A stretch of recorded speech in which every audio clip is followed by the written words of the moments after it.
try to get some more. Hi, everyone. It is Comic Artist Pro Secrets, and I am Ethan Van Sky. We're trying to do ComicsGate Live again. I don't know what happened. You know, I put my faith in technology, and it so often lets me down. And I don't know, the stream died or something like that.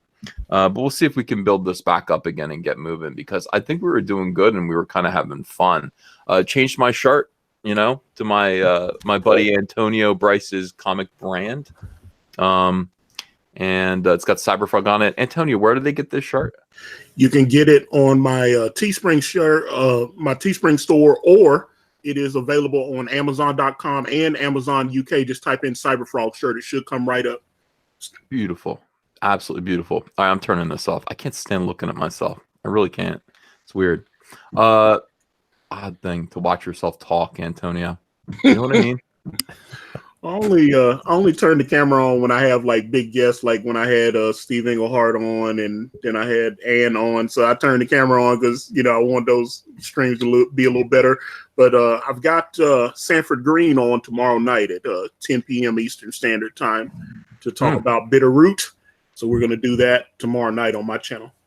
Terrific. Let me read these super chats that are left over from the first stream, because, you know, that's kind of messed up. I was afraid I wouldn't be able to read them, and I hope those people are back in the stream to hear them get read. Hikaru says, why are you competing with D and Q? Go to Mike's channel. No. Jonathan Hurdham says, looking slim, bud. Thank you. 42 Answer said, hey, I just want to... Oh, I read that one. Read that one. Well-read user says, great apology video. Appreciate the responsibility. Thank you. Man of Sex. By the way, what a great name this guy's got. Man of Sex. You know? He's a man of sex. People are still having sex. Remember that song? Yeah. He says, wear that shirt to fend off the SJW jealous rages.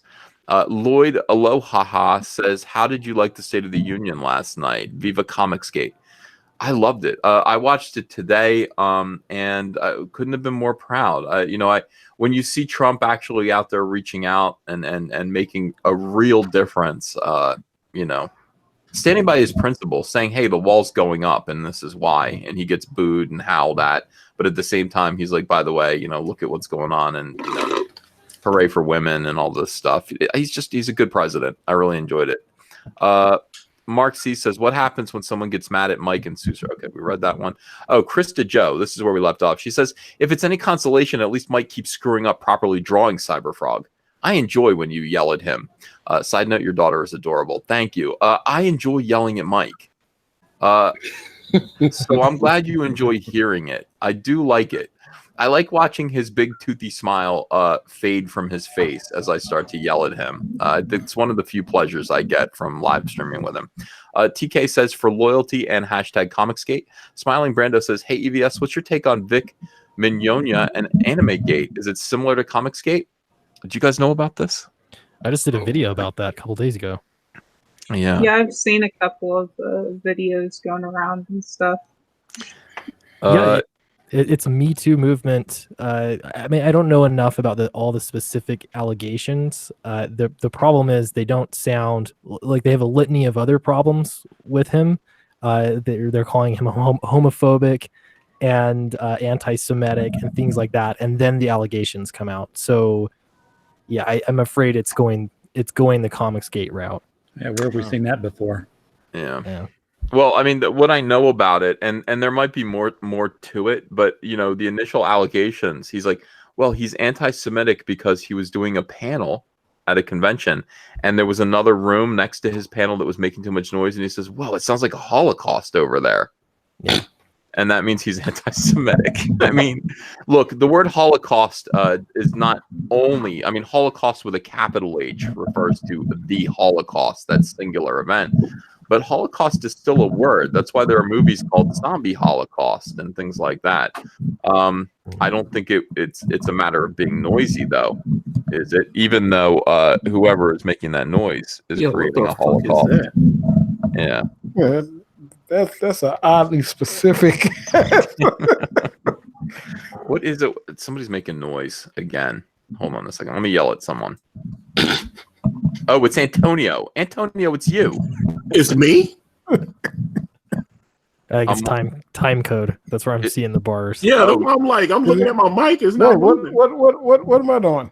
I'm hearing like a dragging noise. Are you dragging a large lead pipe along a concrete floor? A dead body, perhaps. No, I am setting in my chair with my legs up, chilling. Okay. All right, the noise stopped. That's all that matters. Microphone. Yeah, that's just I don't know. Microphones pick up a lot of noise, and then it gets distracting to the audience. So be conscious of sounds. You know what? I'm actually holding my microphone. Let me. I'm going to put it on the desk because It's you. It is you, Nathan. That was You just you. blaming random Negroes. Yep. Nathan, please don't make me yell at black people on my screen. Oh, that clip going on Spider-Man's page. Yeah, that's not what I want to be doing there. All right. Okay, so very good. So Vic Mignogna. Now, from what I know about it, it sounds entirely like bullshit. I hate to say it. I mean, I don't know of any allegations. They're saying, oh, he hugs women. Somebody said he made out with a 14-year-old. I mean, it's getting. I don't know if that's is credible though. Yeah, I don't get the feeling that it's credible either. But again, I don't know. I know Vic because I've been in elevators with him at conventions. I've seen him. He goes to a lot of conventions. He's a voice actor. I don't really care about voice actors. I never really said hello to him or anything, but I've seen him. This is kind of it's interesting. It's interesting that this is happening to him. I will look into it more and maybe make a video. But this is the kind of thing that you don't want to be wrong about. Like you know what I mean? Like the stuff that they're saying, I don't want to be wrong about that. And I was already wrong about the title of Star Wars 9, Antonio. Yes, that's a fireable offense. Well, he did get fired from Ruby, I guess is the name of the show he's working on. They let him go. So that is verifiable. Wow. That sucks, dude. Yeah. Oh, it's hard. Well, if he's a terrible person, then that's fine. But if the stuff is kind of like the stuff that I'm seeing is really dubious, and if these SJWs, is he a Trump supporter? Like, what is this coming from? Do you have any? He's Christian, and that's what a lot of people said. And I guess somebody brought him a poster that was like some kind of image of some of the. I don't follow anime, but two of the characters that he had voiced, like kissing or something, both males, and he wouldn't sign it. Oh, I heard that. Yeah. Well, I mean, yeah. So maybe it's a little wacky. I don't know. Who knows? I'll wait for that to shake out. That's not something that I'm gonna mess around with too much.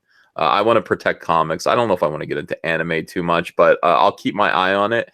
And if it looks, what do you guys think? Should I make a video about it or no? Do it. Should I weigh in? If you feel like it. I mean, if it feels like it's out of your wheelhouse, then as long as it's a well-informed video, that's what's most important. Yeah, Nathan, that's the key. Yeah, you can grab that anime audience. Oh, I'll never get the anime audience because I don't know anything about anime. I'm watching people like the Quartering do these incredible videos about the video game industry, and I'm like cursing at Andrea. Like, the video game industry is so huge. If I knew anything about video games, I'd be getting huge views. I could make great videos about this. I don't know anything about video games though. It sucks. I know less about anime. I would do gaming streams. Kid. Yeah, I would do gaming streams of me playing Dig Dug. You know what I mean? Like, ooh, love that. Yeah, me too. I really like the old stuff. It's like Jack Black's gaming show. Have you seen his channel? Yeah. It's like that old school games. Yeah, that stuff's more fun to me. Jason Pirtle, thanks for $10. I ordered that cover from Mike. This is my royalty chat. Stop acting like a Marvel scrub, Mike. When's the next Lone Star cat variants? Yeah, for real, right, Jason? When's he going to do a cat variant for Lone Star? And he will, and he will. Hopefully never, yeah. Yeah. Well, he will. I think all ComicsGate should do a frog variant cover for all their books. No, I don't. Well, actually, wait, hold on a second. That might be pretty. That might trigger quite a few people. Frog variants. Yeah. Gil Rivera says, Ethan, I DM'd you a while back. Gil, I know. I tried to find you and I couldn't find you. I'll get you on the next one. Okay. I think we've got 3 or 4 books to promote tonight, and I want to make sure these guys succeed. Bruce Patnaud that says, yo, shout out to the indies. Make sure to check out my relaunch of The Wreck coming soon. Midnight Images says, Crystal's book looks gorgeous. Back it. I did. Yeah, I'm gonna put that up. Oh no, let me finish this first. Man of Sex says +1 to Crystal for the freshest edits on Twitter. Mike, Nice. Mike already has an Indiegogo for Cyberfrog underwear. That son of a bitch. Cass Michael says, I hope you can bring on Rusty Cage tonight. Oh, guys, refresh my memory. Who's Rusty Cage? He's like a YouTuber. I know him from, he did this like a knife game song. Mm-hmm. But he's making a comic now, and it's about it's kind of like a drama, sort of maybe horror-ish vibe to it. Is that the guy with the homeless comic about the homeless guy? Yeah, that looks great. Really? Yeah, that thing looks fabulous. And he's a YouTuber as well. I think he has like 1 million views or something. 1 million subscribers, sorry. Something like that. By the way, Crystal McGee's The Goodnight, the link for that comic is in the description right now. It is now $45 away from hitting the halfway mark. She's at $2,455, guys. Whoever backs her, the next couple of backers are going to get her past 50%. So let's make that happen ASAP. And we'll talk more with her. We're going to talk to Andrew Huerta about Sovereign. We're going to talk with Antonio Bryce about Brand. And we're going to talk to Howard about Gods and Services, which is a book that's actually already available. It looks pretty spooky. Is it spooky or no? Some of it's spooky, some of it's funny. All right. We're going to have to get into that.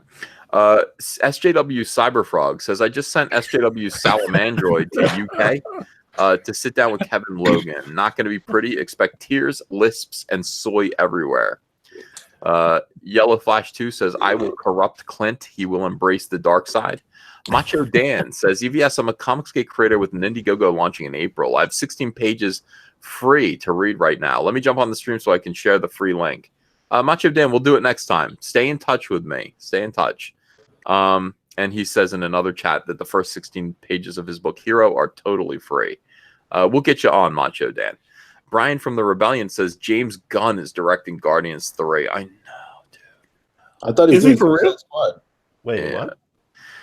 Well, James Gunn was fired from Disney, okay? And we know why. He had a really... it's one thing to joke about something. It's another thing to obsessively joke, like an awful lot about that, He's dirty. Yeah, like hurting children, like raping children. I can't. It's not funny. And it's just, there's some things that are so wrong they're funny. That is not funny to me. I don't, maybe it's because I'm a parent. But in any case, Disney got rid of him, rightfully so. And DC Comics picked him right up, the DCEU. He's a talented director, talented writer, so somebody should have picked him up. But he's directing Guardians 3? Did you just say? Yeah, I'm looking on the wire for that. I'm still seeing Suicide Squad. Suicide Squad. Suicide Squad too. Guardians 3 would be big news if that were the case. I read that and I didn't even process that. James Gunn, Guardians 3, and let's see if that might be a typo. Yeah, I was tripping. Yeah. What are you guys saying? Suicide Squad 2? No, he's not. Everybody in the chat is saying no. No, I think the news is that he just got the job directing it. Originally, he was just writing the script, and he got the job directing the movie.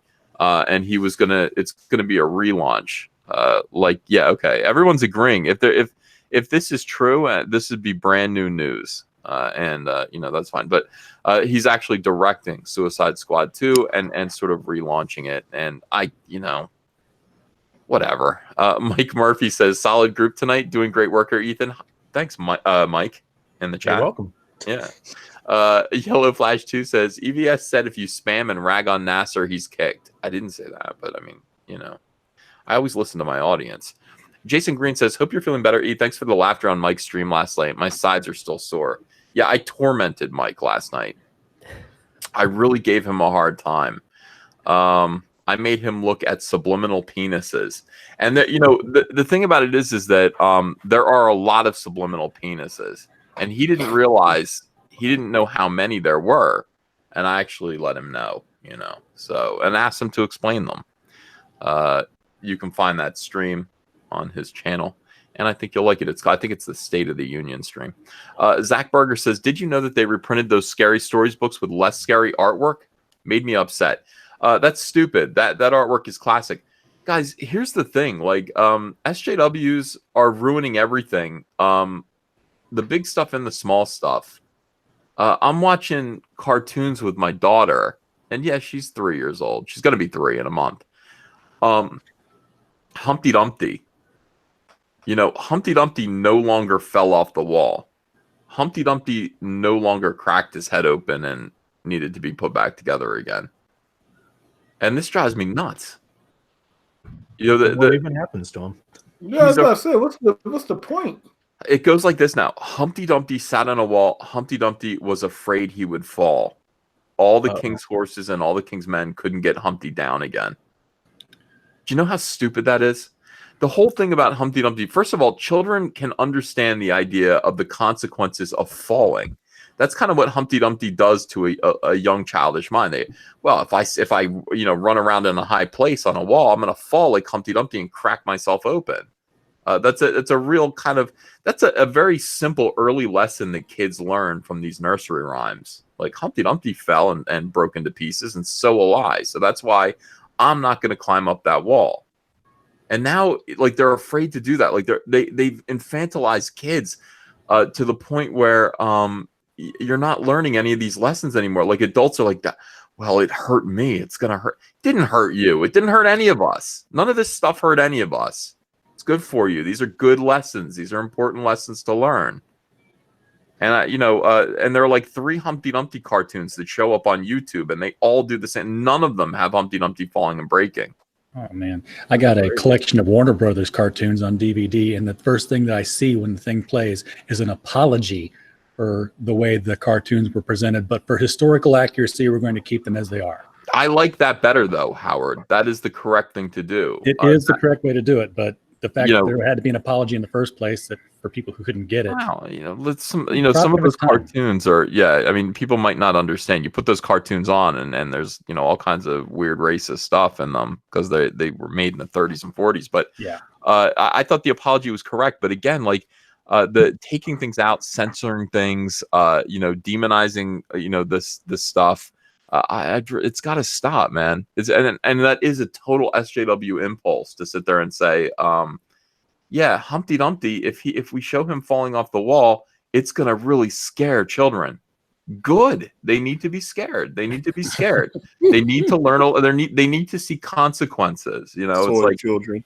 Yeah, they're making a whole batch of these soy kids. You're exactly right. And kids need to learn that like bad things can happen in life. I mean, that's the whole point of most of these, fairy tales.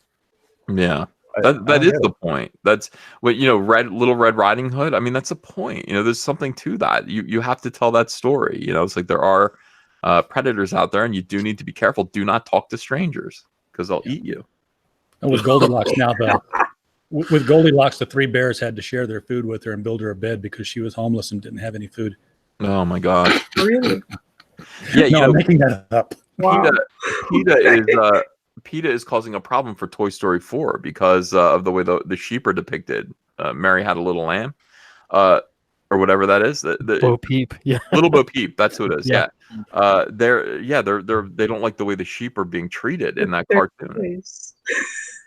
I mean, I have a question. What happens if you just ignore them? Like when they cause all this trouble, you just go, "Oh, it's interesting you think that way," and then you just kind of do what you're going to do anyway. Kind of like Mike Miller. But you just kind of do whatever the hell you're going to do. And I mean, there's only so much they can do. I mean, they can make a lot of mean tweets, but no, people they do need to be. shut up, Nathan. That you have to just tell them, shut up, and I'm not going to do it. And whatever you tell me to do, I'm going to make it worse. Like, in a way, you do have to push back like that. You can't make these people think that they have a point or that you're going to, you're going to try to appease them. They're unappeasable.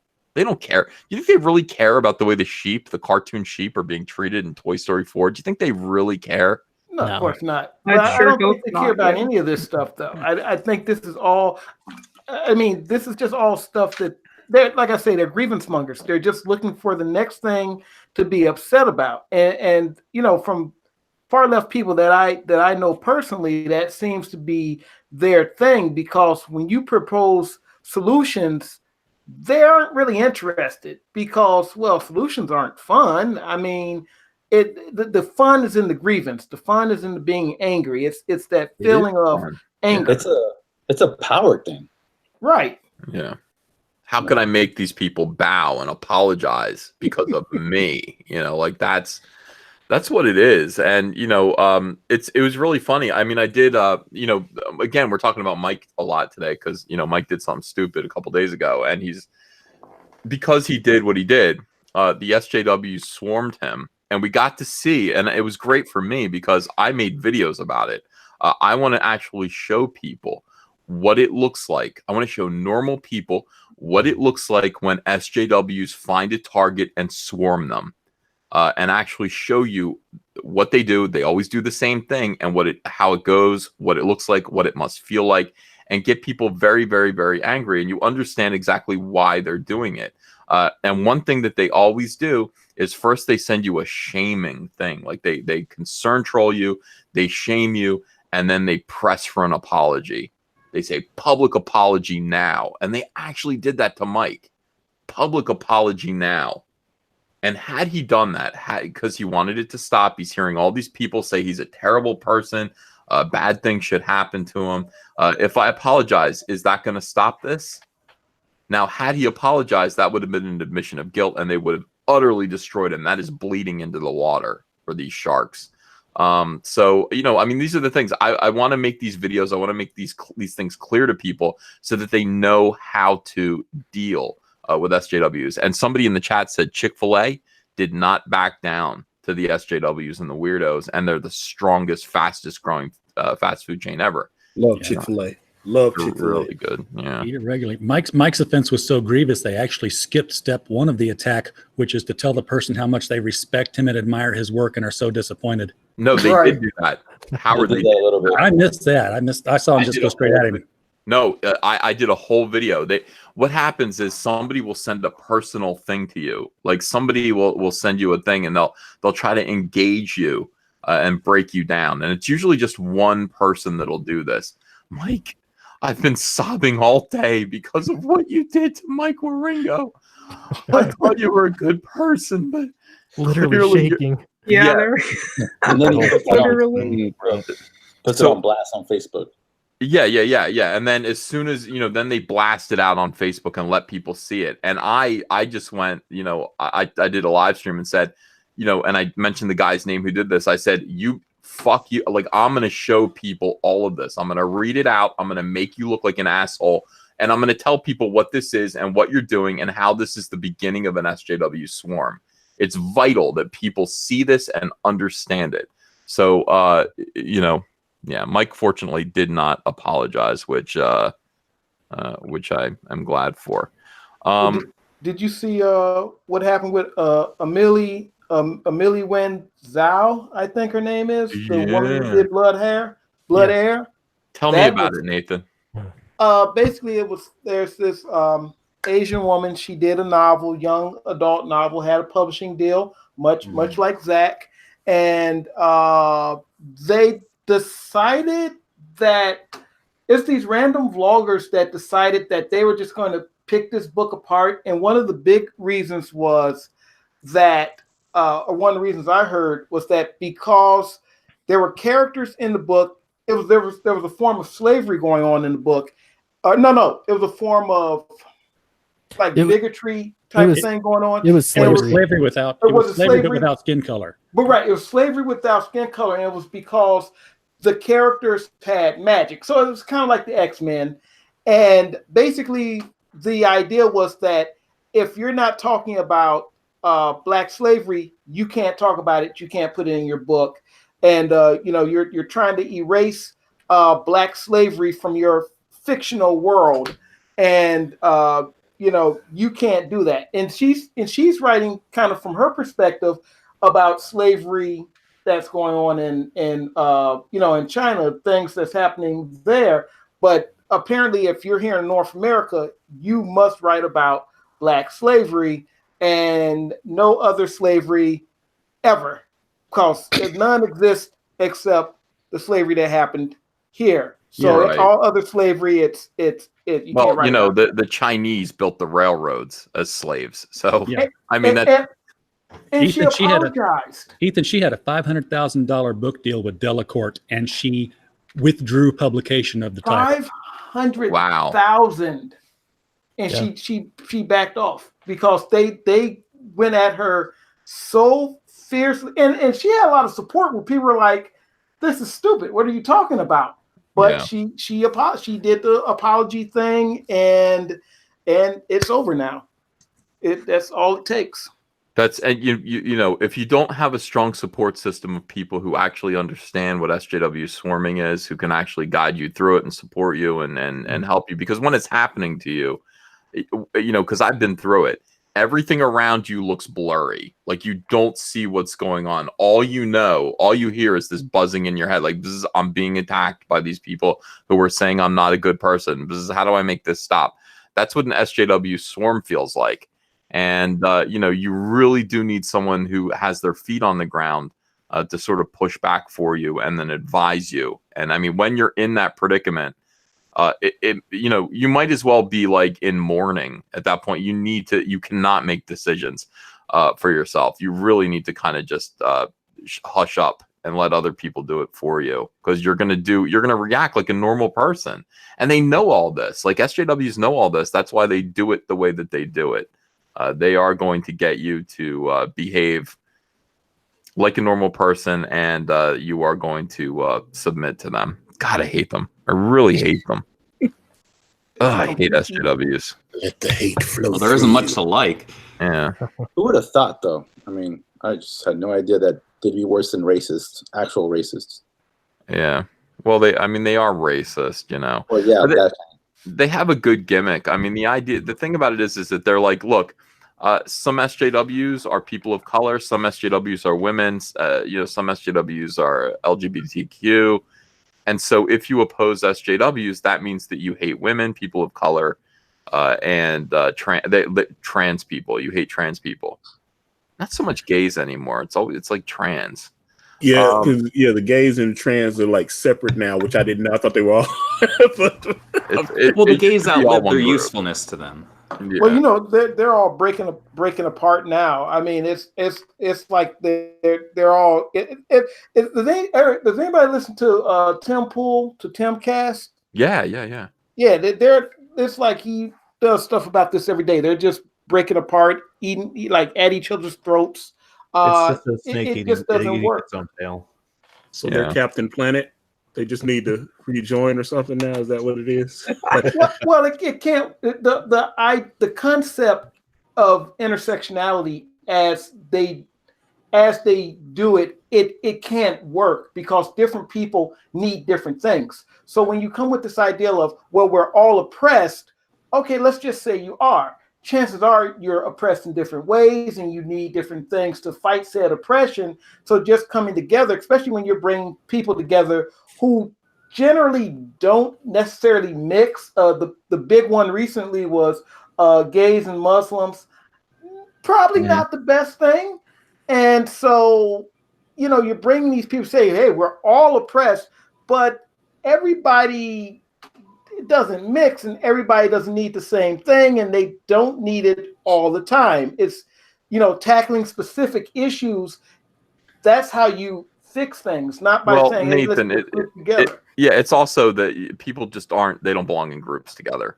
I know that, intersectionality relies on this idea of tribalism, and that tribalism is based not on beliefs, but it's based on surface level traits like your skin color, your religion, or your sexual preference. And it blows their minds when there's like a Republican LGBTQ community that invites me, the hero of the LGBTQ community, to speak before them in Washington D.C. in June.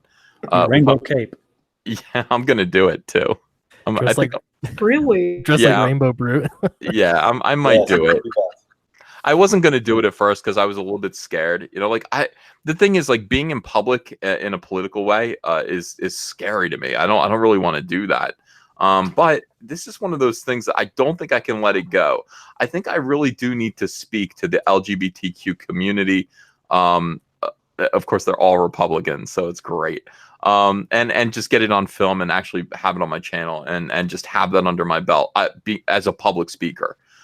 So I'm probably going to do that, but it blows their minds because these are obviously they're supposed to all believe this one thing. They're all the same group. So, trying to put people into boxes and then stack them up in some sort of hierarchical system of grievance will never work. And that's why SJWs will fail.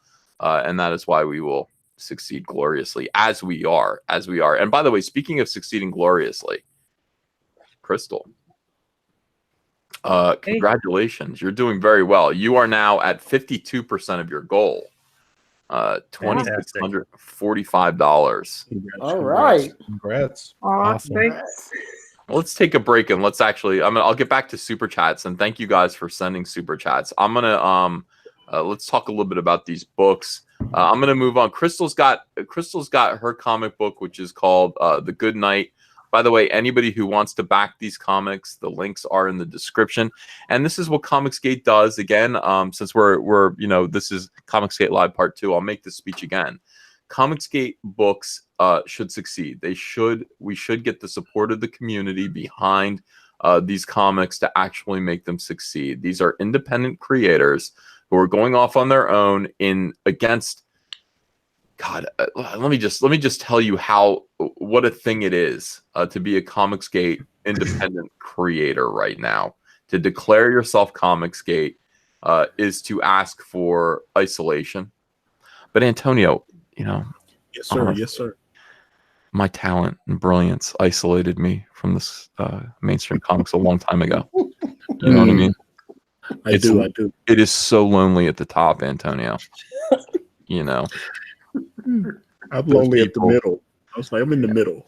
I'm trying to get to the top. Yeah. These people in mainstream comics, you know what I'm talking about? These gripers. I do indeed, sir. You're getting to the top of the hill, Ethan, but you're going to find out the name of the hill is Golgotha. What's Golgotha? I don't know. Calvary. Yeah. And so I'm going to get crucified. No. Yeah. It's very lonely at the top, Antonio. This is something I only say to you in private. I'm like, I've enjoyed our private conversations, actually. Now it's live, yeah. Oh, shit. I should be saying this. I shouldn't sound this egomaniacal live. Okay, so Crystal has actually stepped out there, and she is she's a ComicsGate creator. She has this amazing comic book called The Goodnight, Nightmare Realm #1. She came to us tonight with a mere $1,600 raised out of $5,000, and ComicsGate already put another $1,000 towards this project. She's got 8 days left to make this happen, and we need it to happen. We need Crystal to succeed. Why? Because she's a woman. That's why I want more female. Women love ComicsGate. Hashtag. Yeah. Hashtag women. ComicsGate women. I'll just say it. I like it. Oh, also, she's a woman of color. I love that too. That is awesome. We need to promote that because that's one of the things that people say about us, and it's so annoying. It's like, oh, you just want women and people of color out of comics. Wrong. I just don't want SJWs out of comics. If you're an SJW, I don't care what you look like. Just get the hell out of comics. You're ruining them. If you're not an SJW, come to us. We want to support you. We want to back your projects. My question for Crystal now is, Crystal, why do you have so much self-loathing? Because that's what's going to be said, of course. Well, I don't know. I mean, I've been a comic fan, for a while. My dad got me into it. And just the quality overall has been really, it's crazy. Just how it's declined So it's Yeah. it's out there. We need more people who are going to spend more time making better comics, not more comics, And better less time comics. spurging on Twitter. Yeah, well, I'll do that, but well, I mean, we like needless spurging. Oh yes, yes. Like nonsense. Yeah. Wow. People are telling me to read the Bible. Well, I've read the Bible. I've read it before. I did find solace within its pages, but send me any passages that you think that I could use. Yeah, Crystal is going to succeed. Also, let's talk about a couple of people who no, before we do that, Howard. Yes, sir. Let's talk about wait a second, let me see this here. I don't know if I can even show this. Let's talk about Gods and Services, Howard.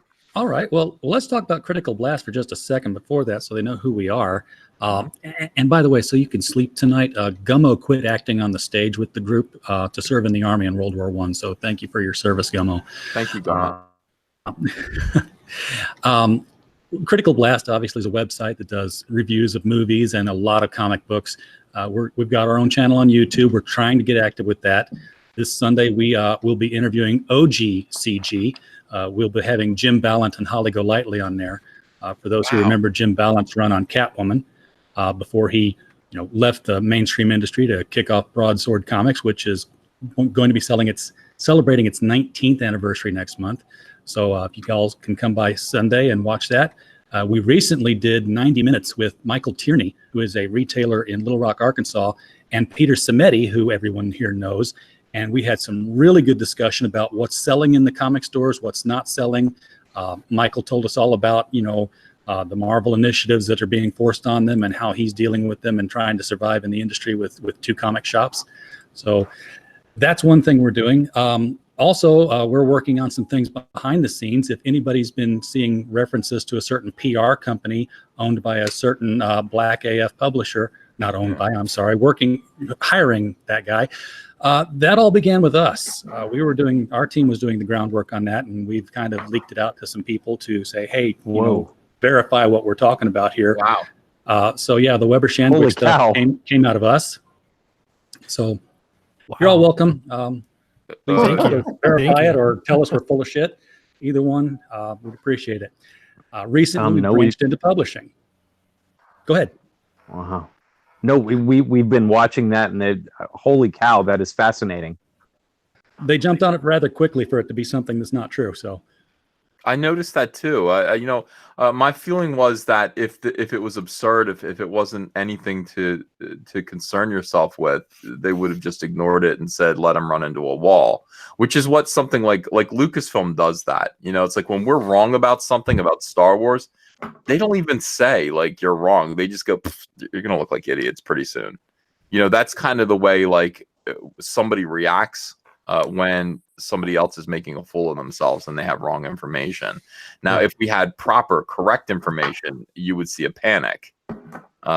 Which is what we're kind of seeing. So that is interesting. Yeah, Nick Ricada really put together some dots that we hadn't even put together once he had the information. So they've got all those little accounts. Like now it's SJW Captain America. But yeah, he just came in after that, didn't he? Yeah, and the Guy Garner account too. Yep. Yeah. SJW Guy Garner. Yeah. Yeah, I've seen him floating around. I'm blocking them all. I'm blocking them all. The thing with me, like, first of all, I'm done with Renfamous. She's blocked. I'm not responding to her, talking to her anymore. Kevin Logan was interesting. I haven't blocked him yet, but I probably will. And SJW Captain America also blocked him too. My thing is, if you put up enemies against me that I can use to actually preach the gospel of ComicsGate, I will do that. But most of these people want to get really, like, these people are talking about my divorce at this point.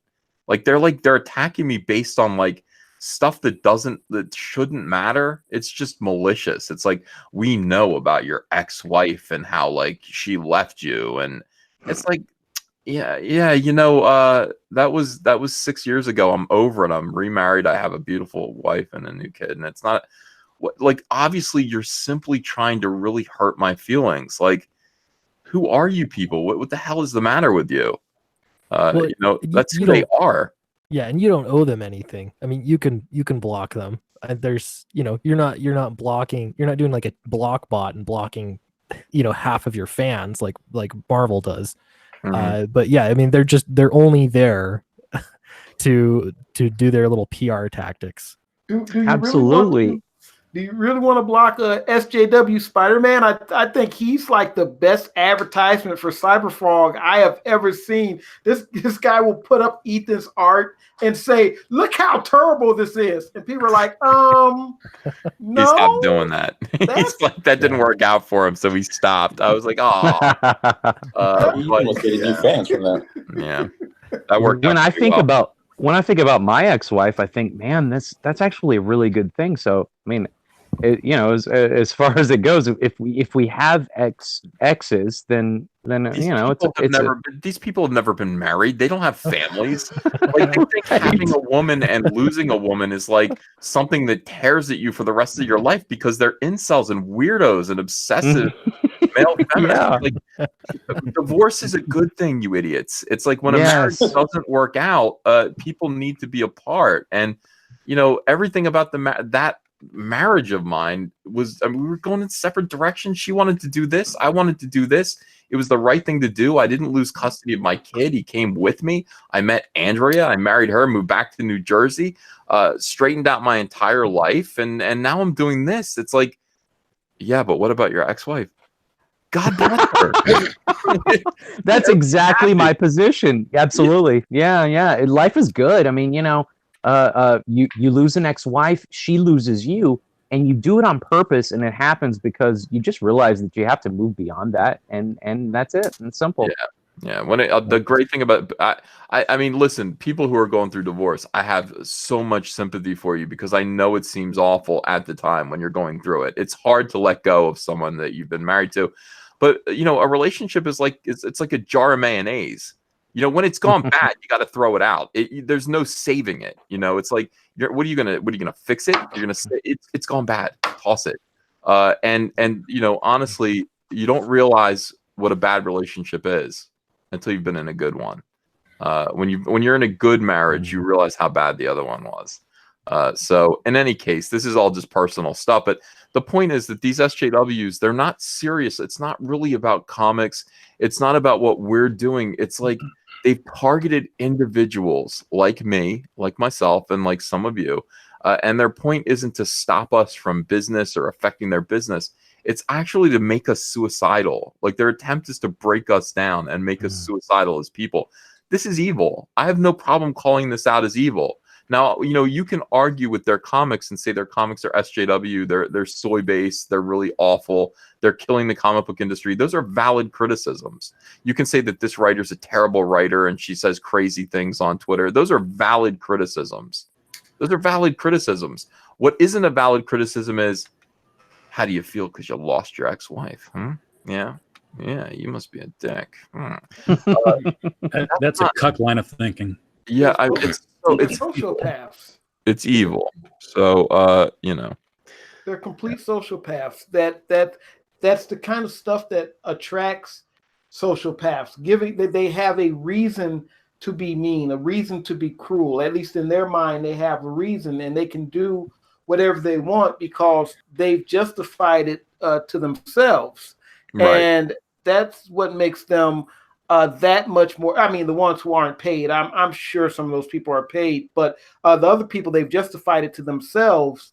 And until they get in trouble or until something bad actually happens to them, then suddenly it's like, oh snap, I realized this was probably not the right thing to do. Well, no, it wasn't. It was stupid, but it has to happen to them for them to get it.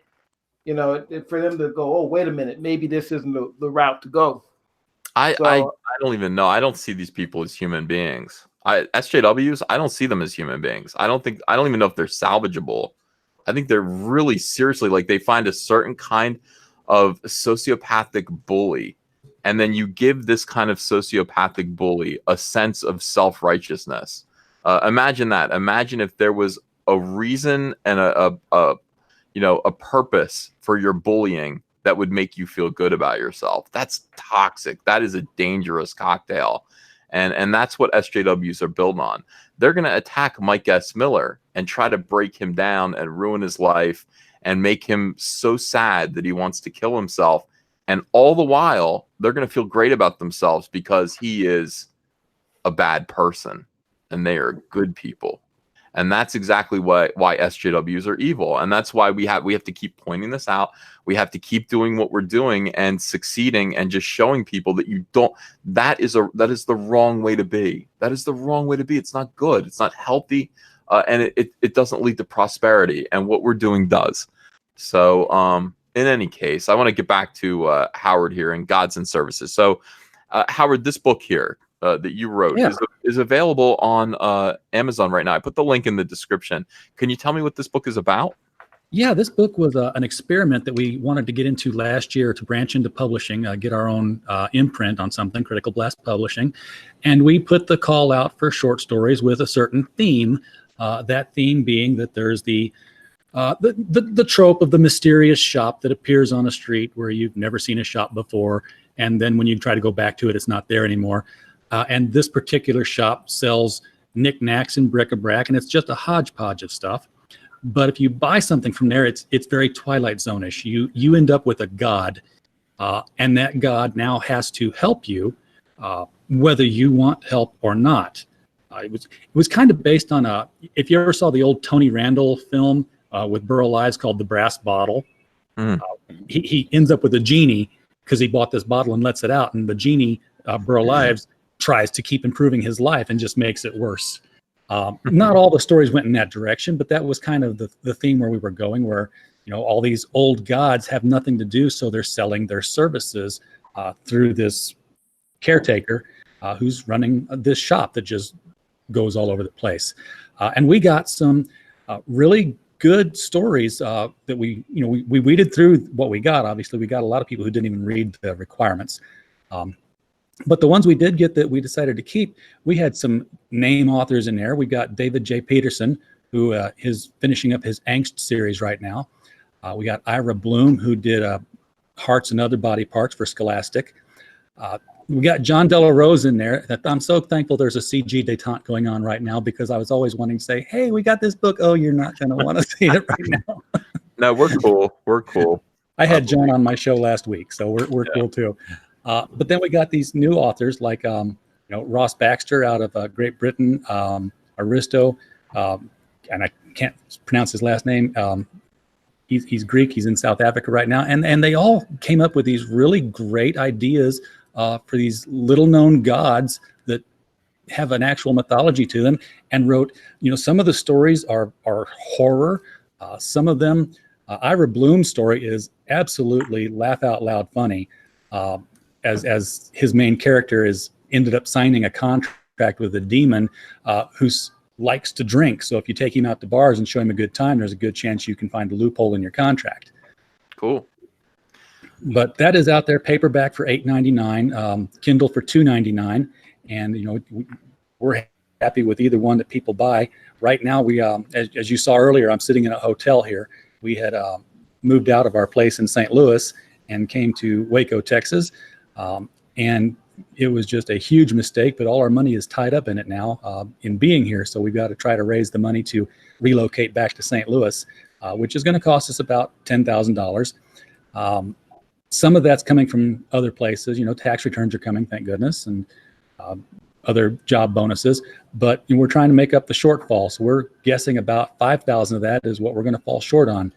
We make $2 on every book. So I'm thinking, well, gosh, dang it, if I can just, get out there and megaphone this thing as much as possible and let people know that there's a product already out there. It's a good product. We got good writers in it, entertaining stories. Maybe we can pull it off that way. And, everyone always says, hey, $2 super chat on Ethan's channel, he can sell books. Well, I don't know. I think people need to know about the book, and I think we put the link in the description. Hopefully, people will check it out. It looks like a pretty good book with some pretty good authors and stuff. So I'm pretty excited about letting people know. We're looking forward to doing another one in next year, but first we got to take care of business here. Yeah, right on. All right, so let's talk about Brand by Antonio Bryce. All right. Yeah. Antonio. Yes, Now, sir. Brand is a book that's underway. Brand is your baby, isn't it? Yeah, I created Brand in 1998, in June of 1998, and then I just pussyfooted around and I couldn't get it. You know, I had to work and do all this kind of stuff, and then I spent most of the last year trying to get it funded and failing, and then yourself and Mike S. Miller definitely helped me out, and it is definitely now. Yeah, I'm so glad I found you too. I mean, I'm really glad I found you. I found you on a live stream. No, I found you on your channel, and I brought you on a live stream. Your channel, of course, you know, you were sitting there cooking gumbo and talking about watching ComicsGate Live, and I found that so charming. I was just like, this guy's a fan, and I want to bring him on and then see what he's doing. And it turns out your comic book has been one of the most successful ComicsGate books. With the incredible Kanan White's artwork. Everybody loves Kanan White right now. He is an absolute wow. Look at this. I didn't even see this. Whoa, yeah. dude. That's awesome. We've been busy. Yes, you have. We have been the money. That's the thing, and everybody keeps asking. There's a lot of stuff going on. There's a lot of the perks that everybody's unlocked. You know, getting things set up with printers, and we are working. You know, the level. I've Ethan. I know you've seen some pages that other people have not seen yet.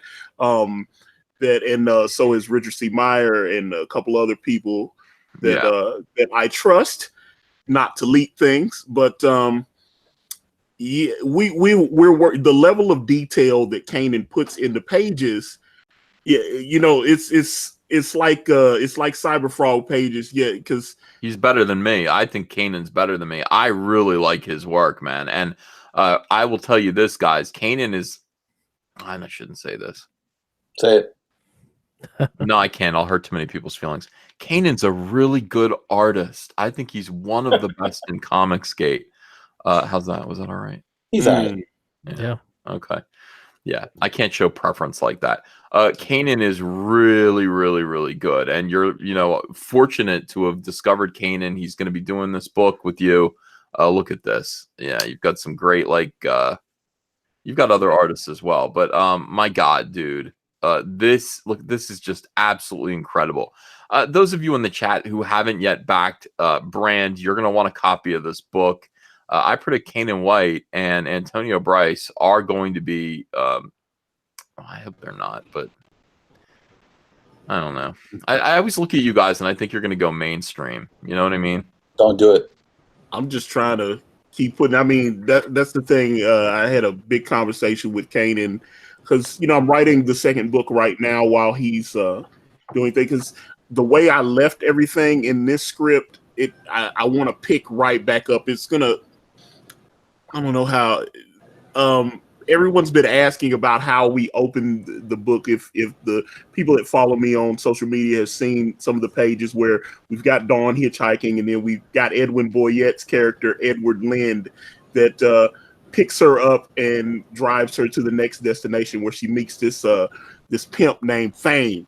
And then, so yeah, there's this pimp named Fame that's gonna pick her up when Edward Lind drops her off, and then so there's gonna be, let me say, more of a Oliver Twist Artful Dodger type thing that's going to happen there before she meets David, and a lot of that is going to take place in this next story that I'm scripting right now. So yeah, I can't wait. And everyone, now's the time. I mean, back Brand. You've seen the art. It looks fantastic. The link, you can still get it. It's still available in demand. The link is in the description below the chat. And I can already see that a few people have backed it already tonight, like while we were in the other stream.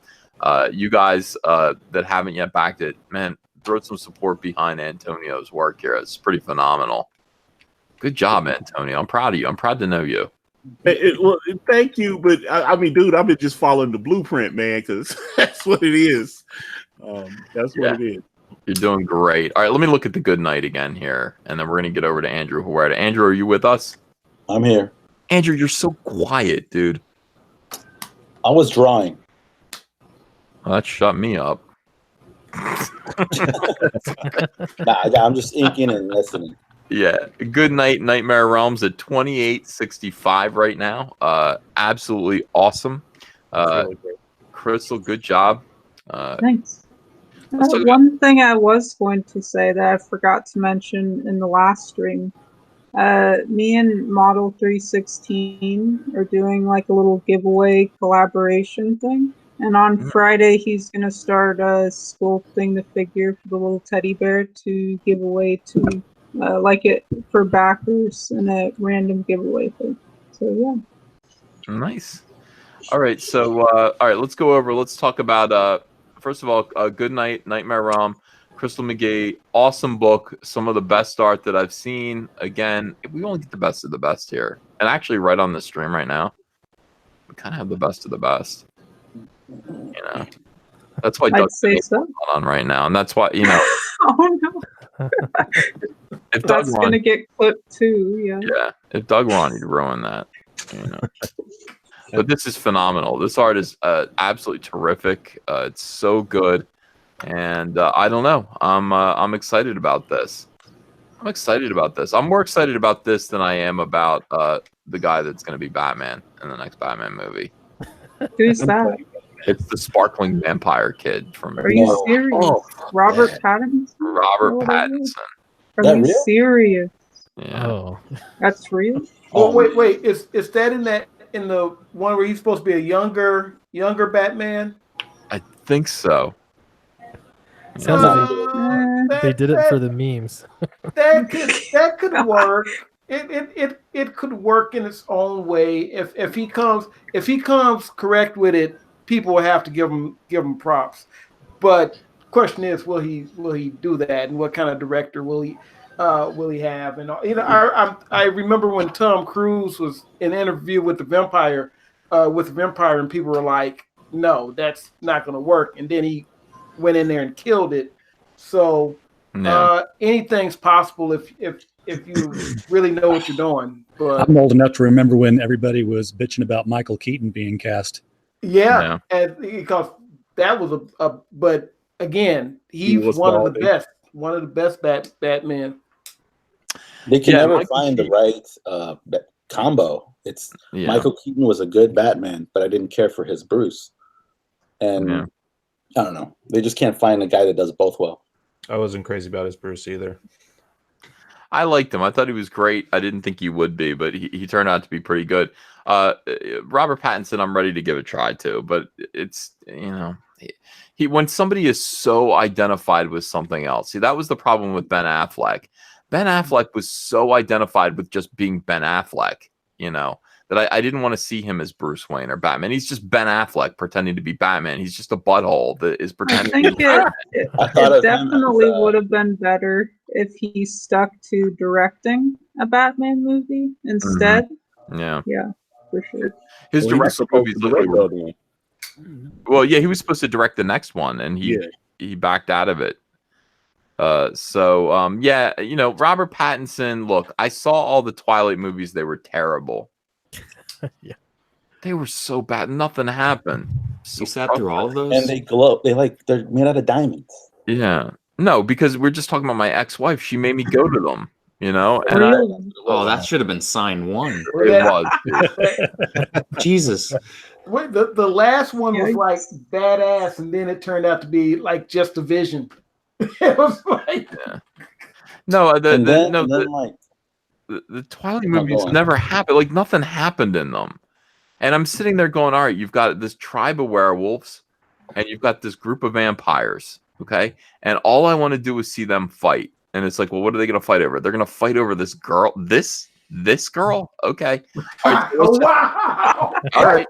Why you roasting like that? I'm just saying. It's true, though. She's just regular. It was awful. She's just regular. But no Helen of Troy, not worth going to war over. No, but I mean, this is by the way, I talked about this earlier. You know, this is all part of the, you know, we talk about how women experience fantasy different than men do. And that's discovered through the, you know, you realize that through that Lego experiment that discovers the way boys play and girls play. Girls project themselves onto things. Like girls were playing with Lego toys and going, I wish I could just shrink down and be in there. And that's not the way boys think. Boys don't think that way. We don't want to be the Lego. We want the Lego to be us. You know what I mean? Or we want no, the other way around.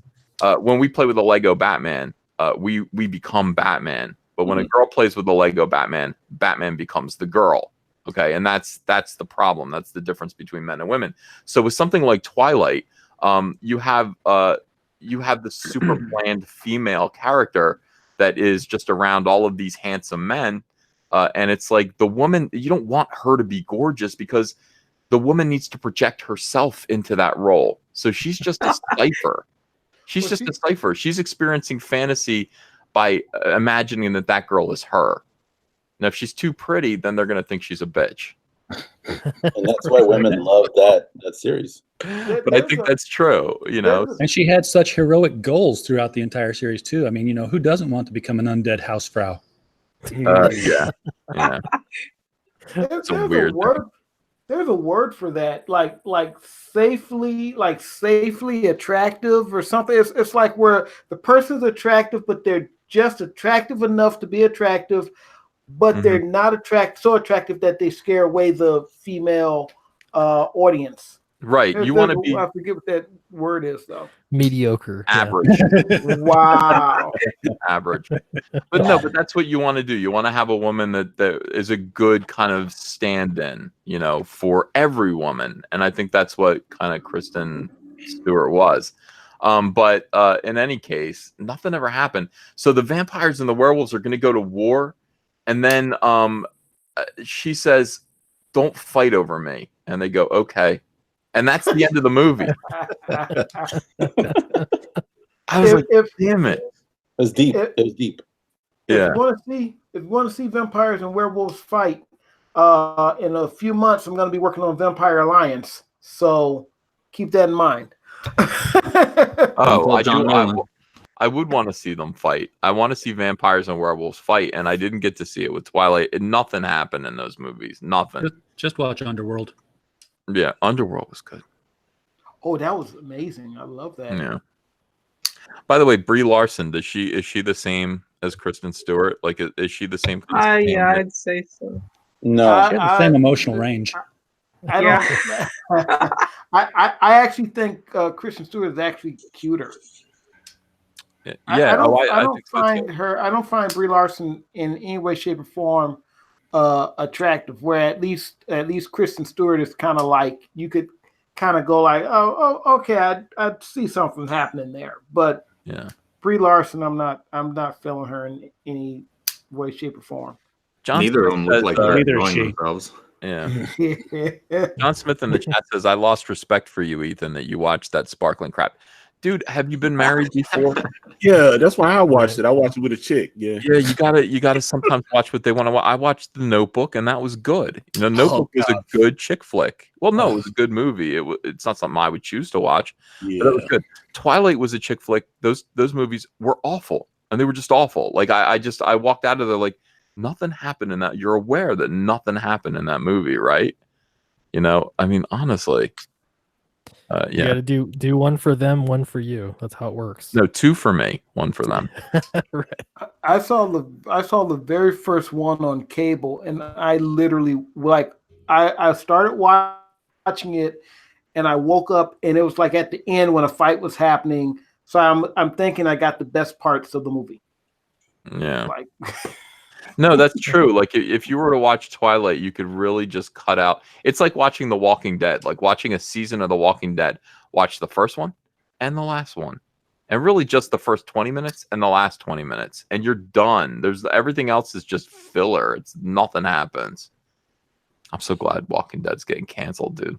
Didn't it get renewed? They stretched it out way too long. Did it get renewed? I think it's got one more. I'm pretty sure because Norman Reedus tweeted, that it got renewed or something. Well, Kirkman got paid, so Days of Our Undead Lives is what it is. Yeah.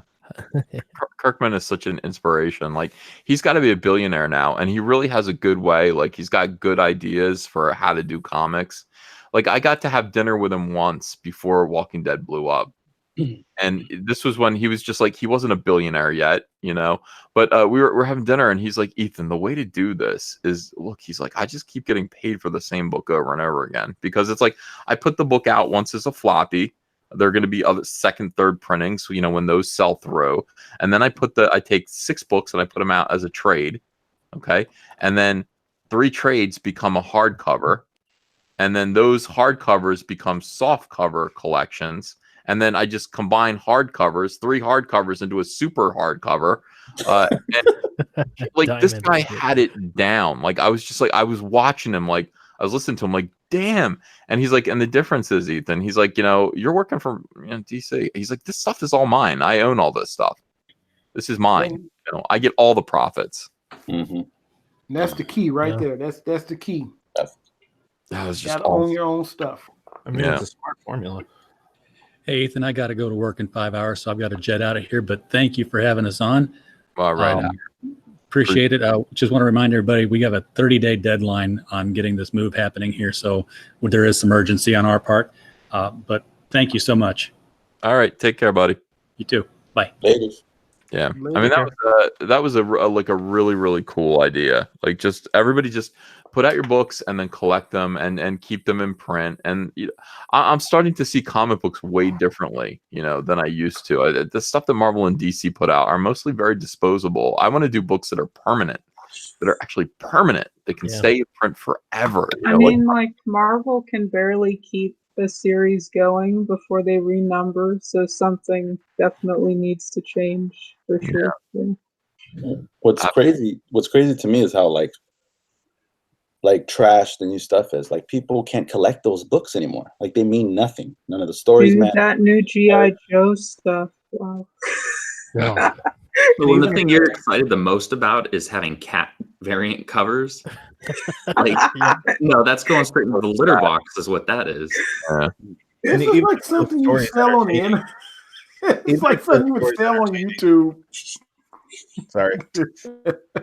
It's got to be weird for like longtime collectors. I mean, people that were in there in the 90s and during the Ultimates, early 2000s, and then suddenly cat variants. Yeah. Like, what's happening here? It's so gross. We have to do good stuff. All right, so let's talk about Andrew Huerta, who is one of the finest artists in ComicsGate. Absolutely incredible. Andrew Huerta, I would say from the Joe Madureira kind of school. Mm-hmm. Andrew, his book is called Sovereign. The link is in the description below. Andrew, what is Sovereign about? Oh, it's basically Sovereign is kind of like a Captain Planet type character, but on to the more extreme side. So his only sole purpose is to protect the planet from any means necessary. And it's inspired by like the Matrix and the weapons from Final Fantasy VII. It's also the book itself is also not my solution, but I want to create a universe that's all in one book. So it's basically like my Marvel universe, my DC universe in just one book. So it's going to have a bunch of crazy characters. Maybe some issues will be side stories. I want to just have it all in one thing because I feel like whatever the other guys are doing, they lost it. So I want to bring back that fun, that youth again from like Image Comics and stuff from the 90s. Hell yeah, man. I love it. Yeah. So this is it's in demand right now. The book has the campaign ended, but it's still available. I mean, you could still back Sovereign. I think you should. I think you should check this out. Andrew's art is amazing, and this is gonna be a dynamite book, buddy. Thanks, man. And you're drawing it, right? I mean, this is all you. Yeah, I'm doing all the inking, all the drawing, the writing. I have a colorist that's helping me out. I have a letterer that's helping me out, but I'm basically going to be in your shoes very soon, like just crazy detailed pages, just posting pages after pages. It's going to be it's going to try to be my best work ever. I've never had the opportunity when I was doing freelance work, I never had the opportunity to really flex because I had these crazy deadlines, like 2 weeks, 3 weeks, whatever. So now I can actually sit down, spend like 2 to 3 days on a page if I have to. I just want it to be the best book or one of the best books out there. That's it. Yeah. Man, that art is beautiful. That's what everybody's saying in the chat. People in the chat are saying, damn, it's just gorgeous. Yeah. And no kidding, man. Great stuff. Let me see if there's new stuff. There is new stuff here that I haven't seen yet. It's been a while. It's been a while since I've done one of these. Look at this, man. This is fantastic, Andrew. Thank you.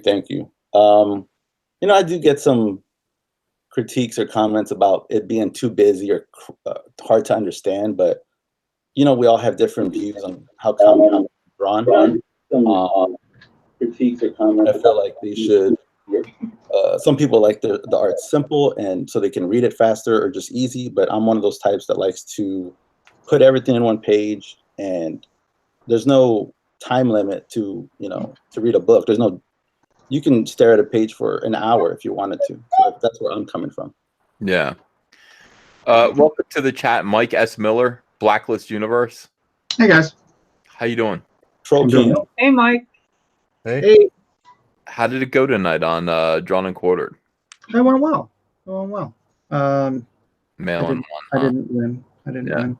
John Malin won. He always wins. But here's my. Wow. Dude, that's awesome, dude. Oh. It's all right. Yeah. Malin made Chat Galactus and whatever. No. Actually, Malin didn't win. Brad did. Brad won? Yeah. That's good. All right. Well, did Malin play second or what? He did. All right. Well, we're doing a live stream telethon, Mike. We're actually selling ComicsGate books tonight. What do you think of that? Nice. Yeah. And the big one. The Meg. No, not the Meg. No. We're actually doing Andrew Huerta's Incredible Sovereign. I need some love too. Yeah. The Meg doesn't. Mike's rich. Mike doesn't need any more support. I'm rich. Shit, yeah. You should have told me that. Yeah. So that's fine. So nobody needs to support Mike. He's got so much money, dude. Thanks. It's coming out of my butt. All right, so let's check out. This is the newest one. Oh my gosh, we're so close to $3,000, Crystal. Really? I haven't looked yet. $29.90, Crystal. You are 59% of the way there. We're trying to get her to $5,000, Mike. So the Goodnight Nightmare Realm can happen, and I'm going to do this every day for 8 days, Mike. Why aren't you showing? Oh, I'm not. Duh. Yeah, I stopped it to actually talk to you. Hold on a second. Yeah, this is here. Oops, I keep doing this.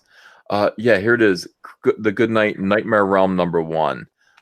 Absolutely amazing. One of the coolest new books. I love the teddy bear. The teddy bear is a reincarnated. What is the teddy bear? Who's the teddy bear again? He's like the 13th knight of the Round Table. Like one has kind of gone missing from history, and it's him. So yeah. He's a teddy bear. Is he a teddy bear? Or is he a bear? He's actually a teddy bear. Yeah.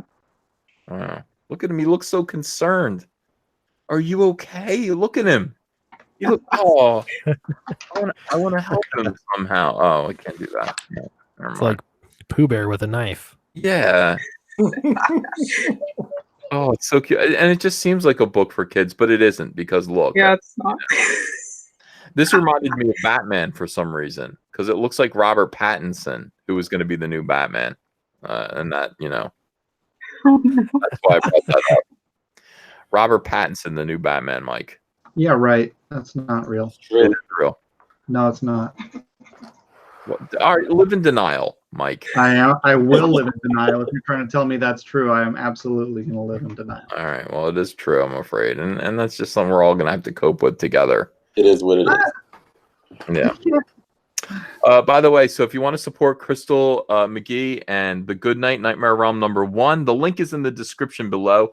Back her at any level. I mean, order a digital copy if you want. It's only $5. Order signed cover A for $15. Order signed cover A and B. How come they can't just order, one? Wait, they can't order B individually. What are you doing to people? I don't know. Crystal, this is exploitation. You have to let people order. Not really. I mean, it's not at a, what is it, like 15 covers yet? For like a issue 2? It's not like, hey, Crystal, it's not like you put my characters on your cover without my. Yeah. Oh, is that on the table? Uh-oh. Okay. Yeah, so that's fine. Also, there is the signed cover A and B and a T-shirt for $50. 4 copies of A and B and 2 T-shirts for $100. That's the highest. That is the knight. That the your knight, a squire, a page, upbringing, and then Mike S. Miller level right down there. Yeah. All right, so fantastic. All I can say is this. Oh, look at you. You're over $3,000. Everyone, Crystal McGee. Nice. $3,000. Awesome. Tonight, she doubled. I think you doubled your money tonight, basically. No, it's not bad. People are talking about how excited they are to back Crystal in the chat. I don't have the chat up. That's cool. All right. Hey, I was just going to jump in and say hi. I got to back out. Like, where are you going? I'm going to do. I got to go. Don't burn another beer, Mike. I'll see you guys later. Mike. Later. Mike. Going to draw more Cyberfrog. Hey, Mike. Yeah. I got some of these Mike covers. I got to do some Cyberfrog on them and try to sell those. So. Yeah. How did you do this to me? Love you, Ethan. Bye. Hey, Mike. Look, Mike. Before you go, don't you bring him. Don't you do it. What are you talking about, Mike? Why do you think I'm going to do something bad, Mike? Why would you even think that? History. What are you talking about, history, Mike? Hey, Mike. Look at this crack in the road.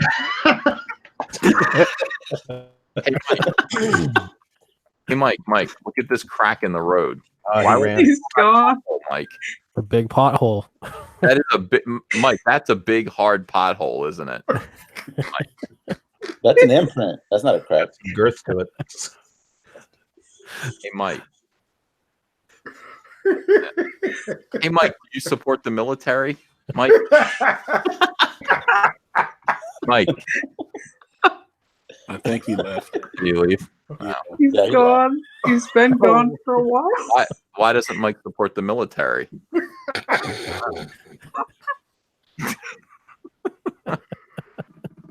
He's getting sick of it. He was getting sick of it yesterday, and I wouldn't stop. I kept showing him subliminal penises, and he yeah. But you know what's funny is that you spent all that time looking for them. No, it's not. No, because they're everywhere. They are absolutely everywhere, and Does Cyberfrog have a penis? I'll try to turn this around on me, Crystal. I'm perfectly normal. It's Mike. All right.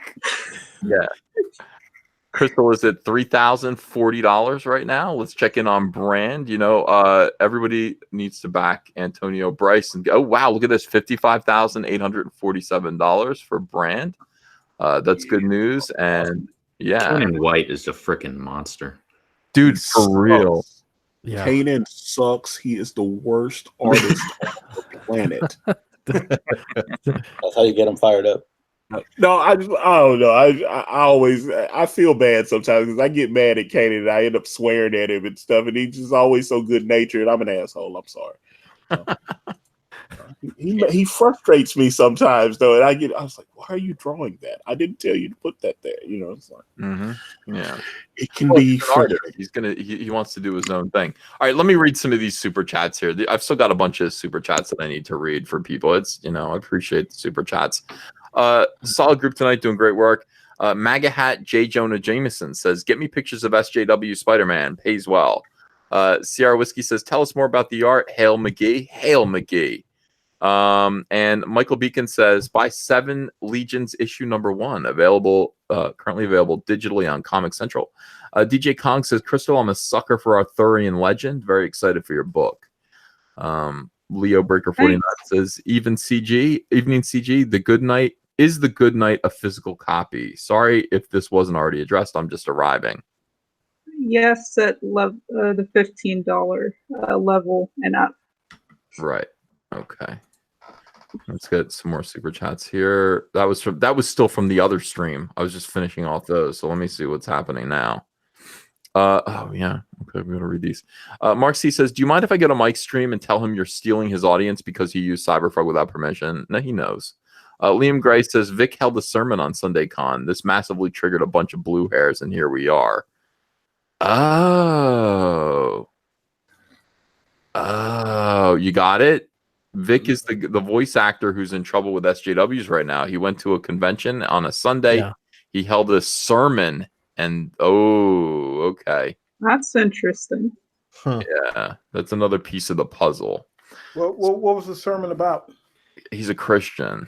He did apologize. He addressed the issue. Yeah, I made a video on this. It was really interesting. Yeah. He apologized basically. Yeah. Wow. Sierra Whiskey says Mike Anger's Black Forest is based on German tales. Tippio Tom says, "Hey EVS, what is your opinion of Image Comics?" They're a great nonprofit company that it's true. Damn. I know that sounded like a slam, but it actually They're not IDW.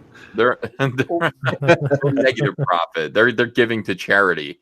But no, they're a nonprofit. Like the people at Image don't make any money. The people who run it, like if you do a book, they ask for I think $1,700, something like that, just printing costs, and then that's all, and then the profits are for you.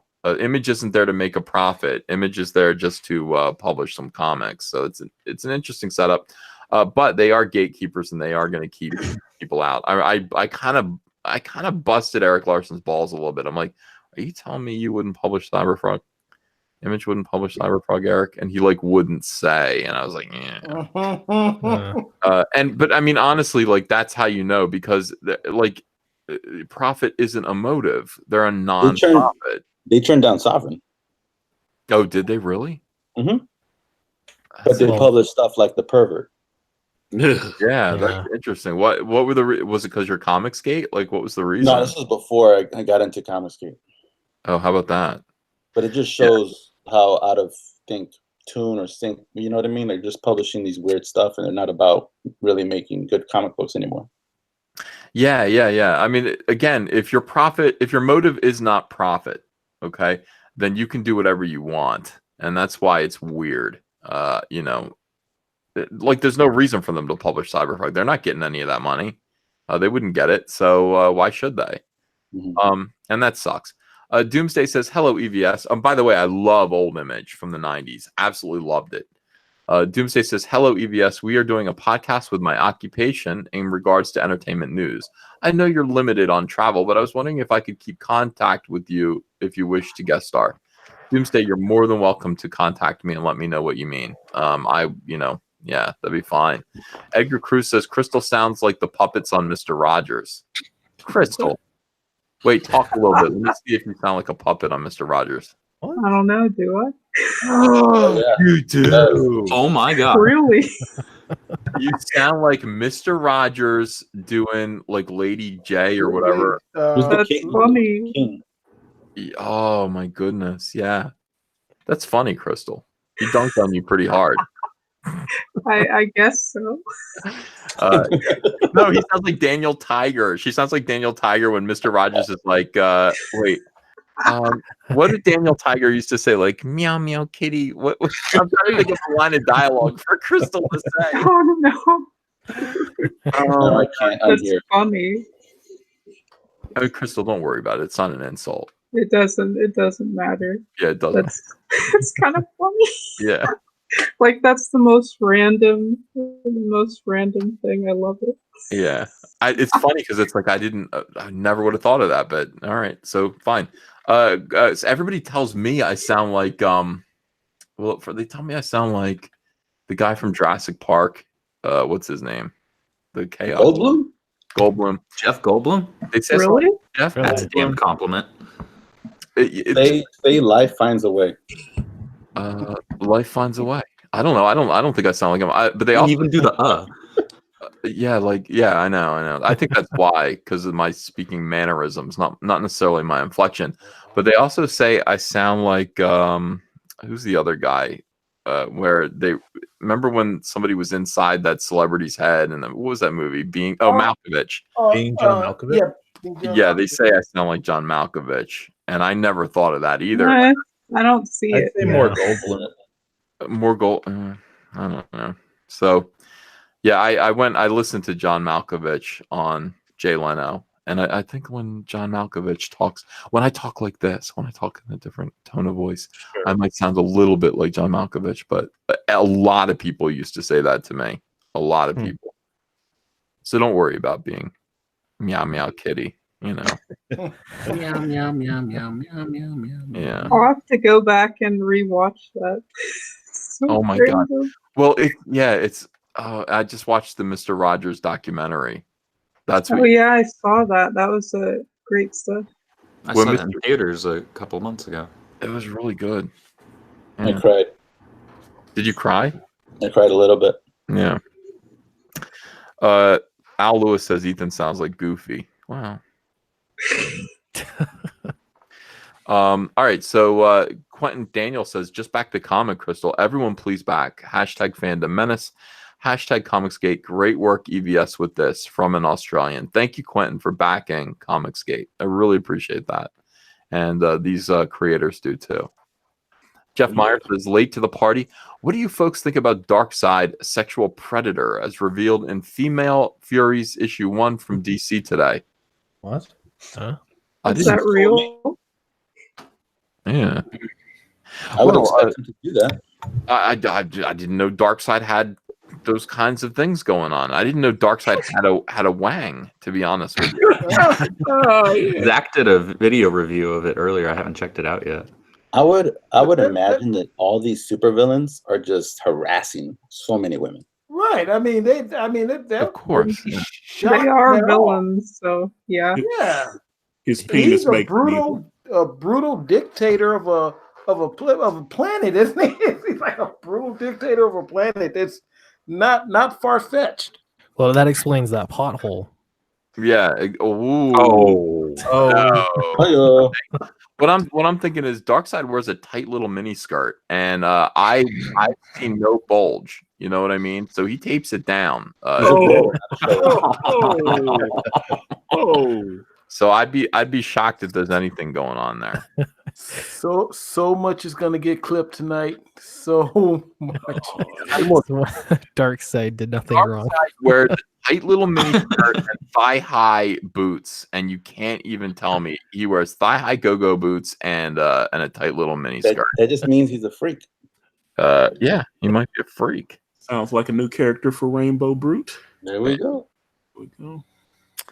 Yeah, so I don't know about that. Himatlo says, just signed up for the Goodnight. There was no shipping charge. Is that an error or mistake? The shipping is free in the US. It's included in the price. Everywhere else, I believe it's $15. Okay. I would highly recommend against that. Yeah, I think you better charge shipping. I don't Yeah, trust me.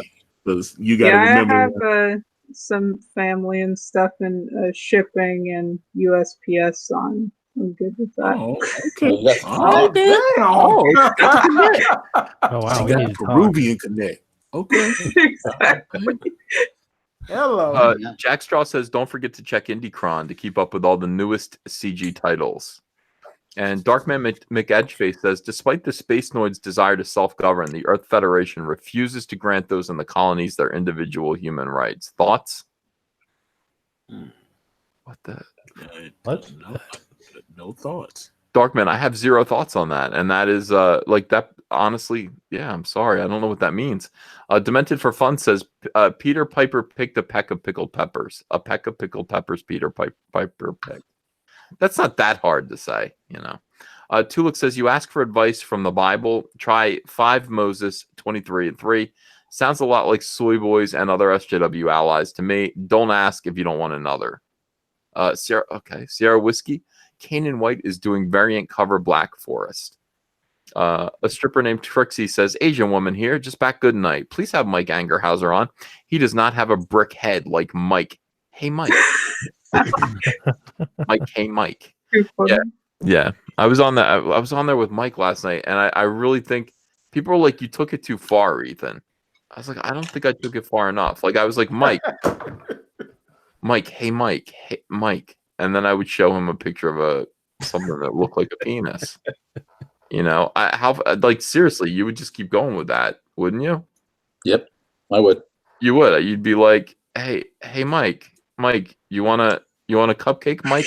Like it's one of those when you're hanging out with your friends and Yeah. you're with them all day and you just do it throughout the whole day. Mike, you want a pig cupcake that I made, Mike? Mike, they're pigs. Mike, they're piggy cupcakes. You don't... No? Okay. Some big noses. Yeah. They probably serve that for a kid's birthday party. Yeah, that's Peppa Pig. Yeah. Unfortunately. It is unfortunate, but I mean, I meant well. I didn't mean to bother Mike, so I'm gonna do it again. Don't worry, I'll find a whole new batch of penis pictures for Mike. Steve Dye says, looking forward to Kanan's variant cover for Mike Anger's Black Forest. Let's get Crystal over the top. Hail Caesar! #War Campaign. Thank you, Steve, for all your support. Christopher Hack says, Crystal's book looks amazing. Fuck Google 2 says, regarding Goodnight, free postage is bad for you. Add some. Everybody agrees with that. Everybody says that. Indycron says, Indycron upcoming is live and showing off great new books that are coming to Indiegogo soon. We're proud supporters of ComicsGate. Get listed, get seen, get in. The Indycron. Darkman McEdgeface says, back to Goodnight. Stretch goal hoodies. Yeah. You're going to do hoodies? Yeah. If it gets the stretch goal. Yeah.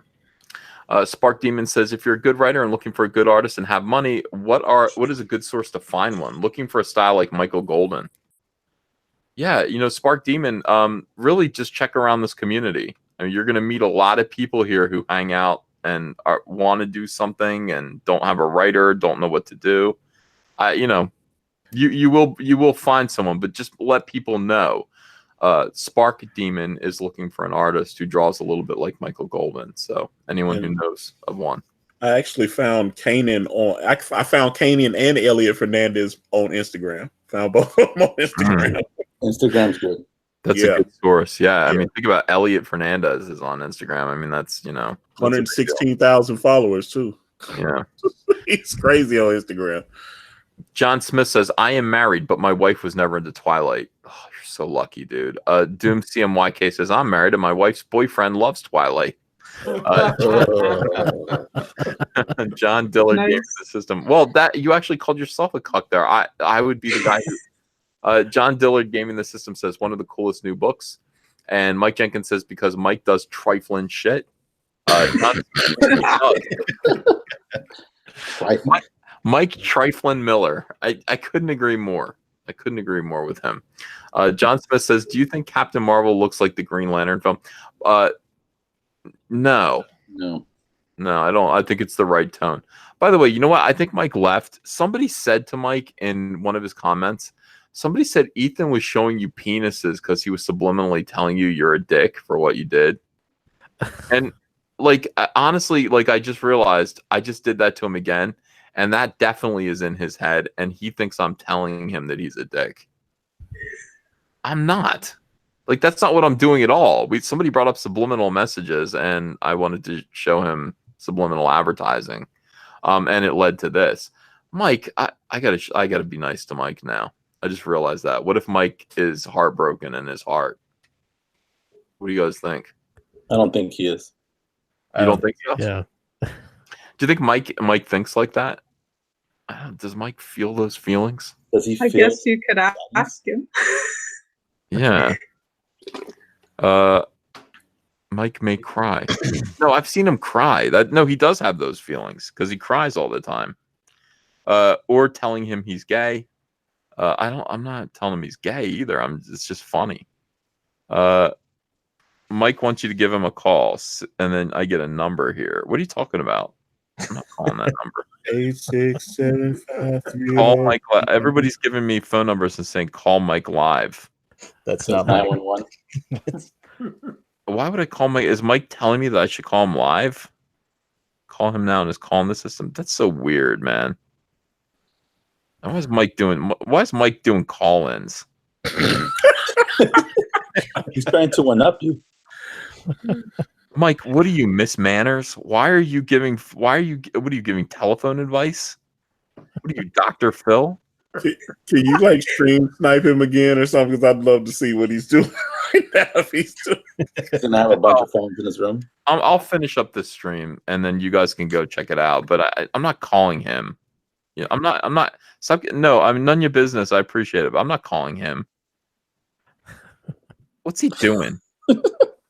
Ben Pichetti says it's $3.99 a minute. I knew there was some scam associated with that. He's not getting my phone number. Sketch therapy. I have your phone number.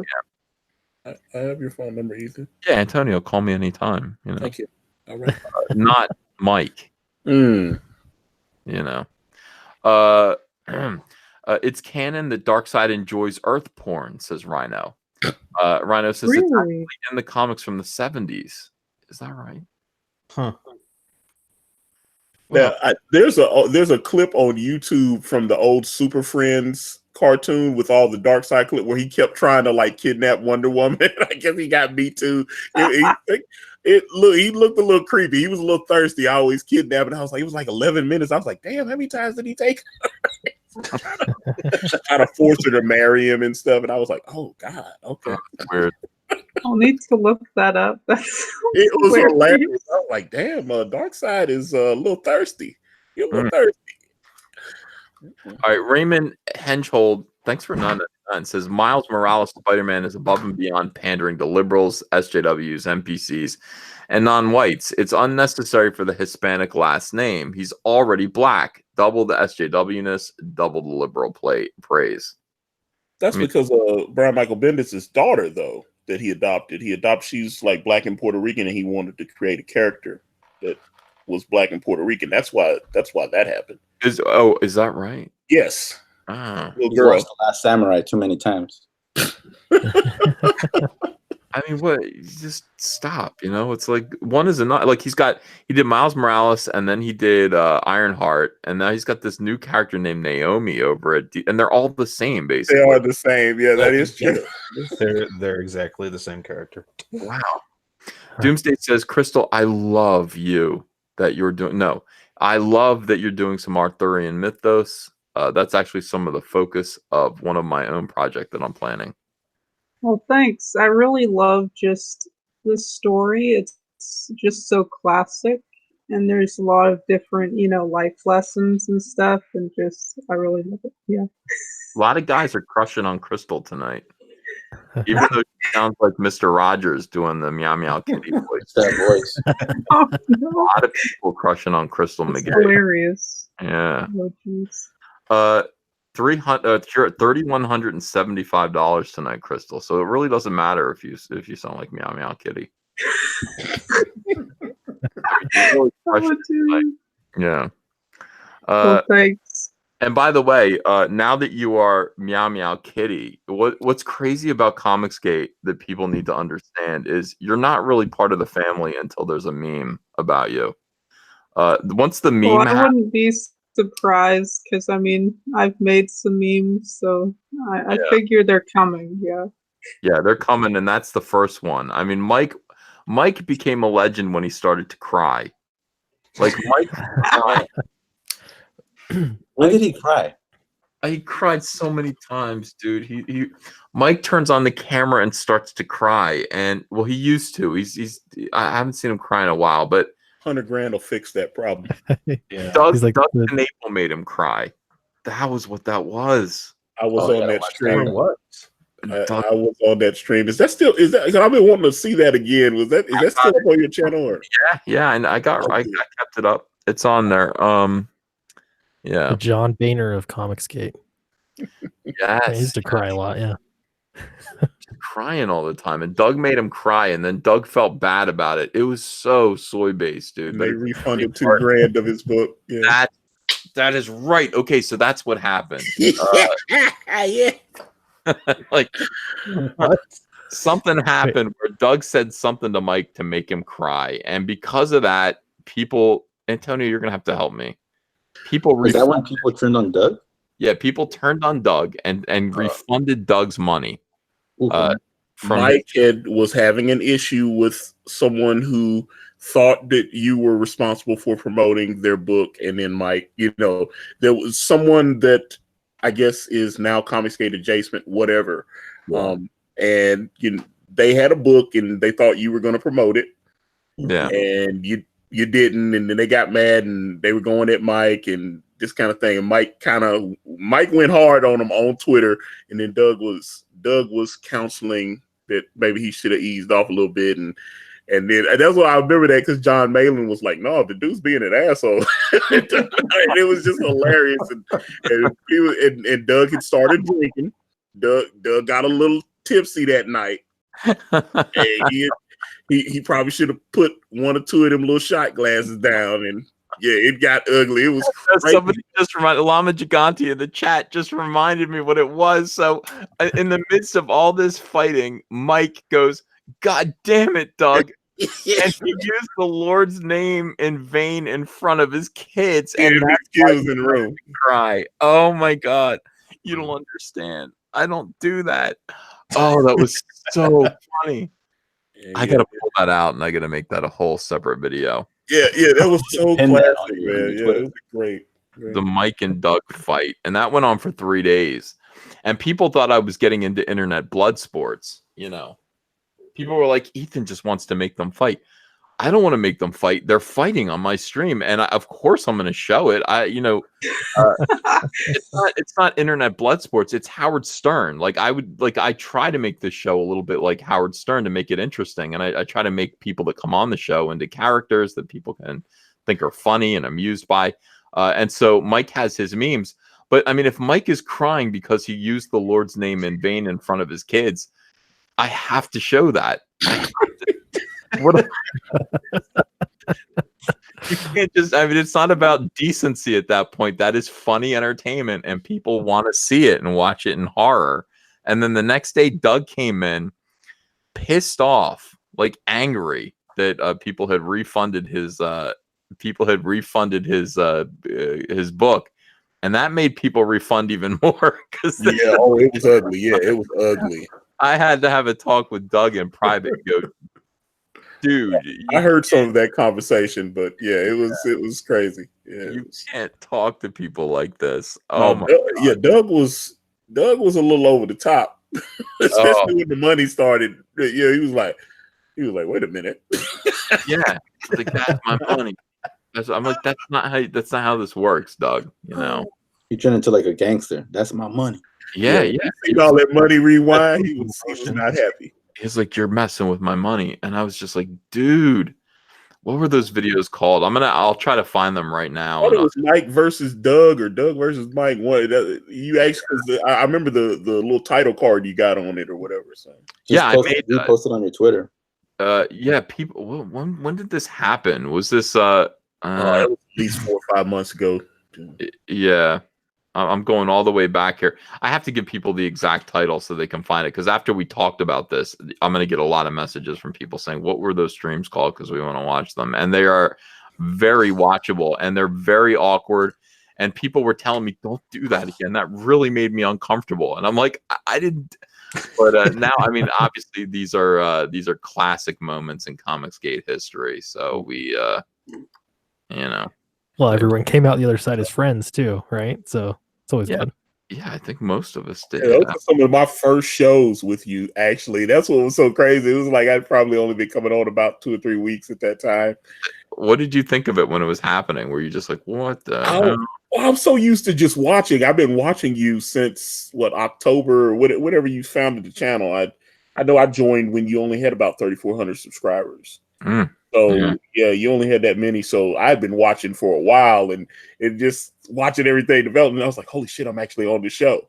It was crazy, I found your first appearance. Here you are, August 11th, 2018. Because you're like, you're still showing your face and everything, and you're the thumbnail sketch. So you're ComicsGate live chat August 11th, and it starts your first appearance. So let me see here. We're gonna still find these.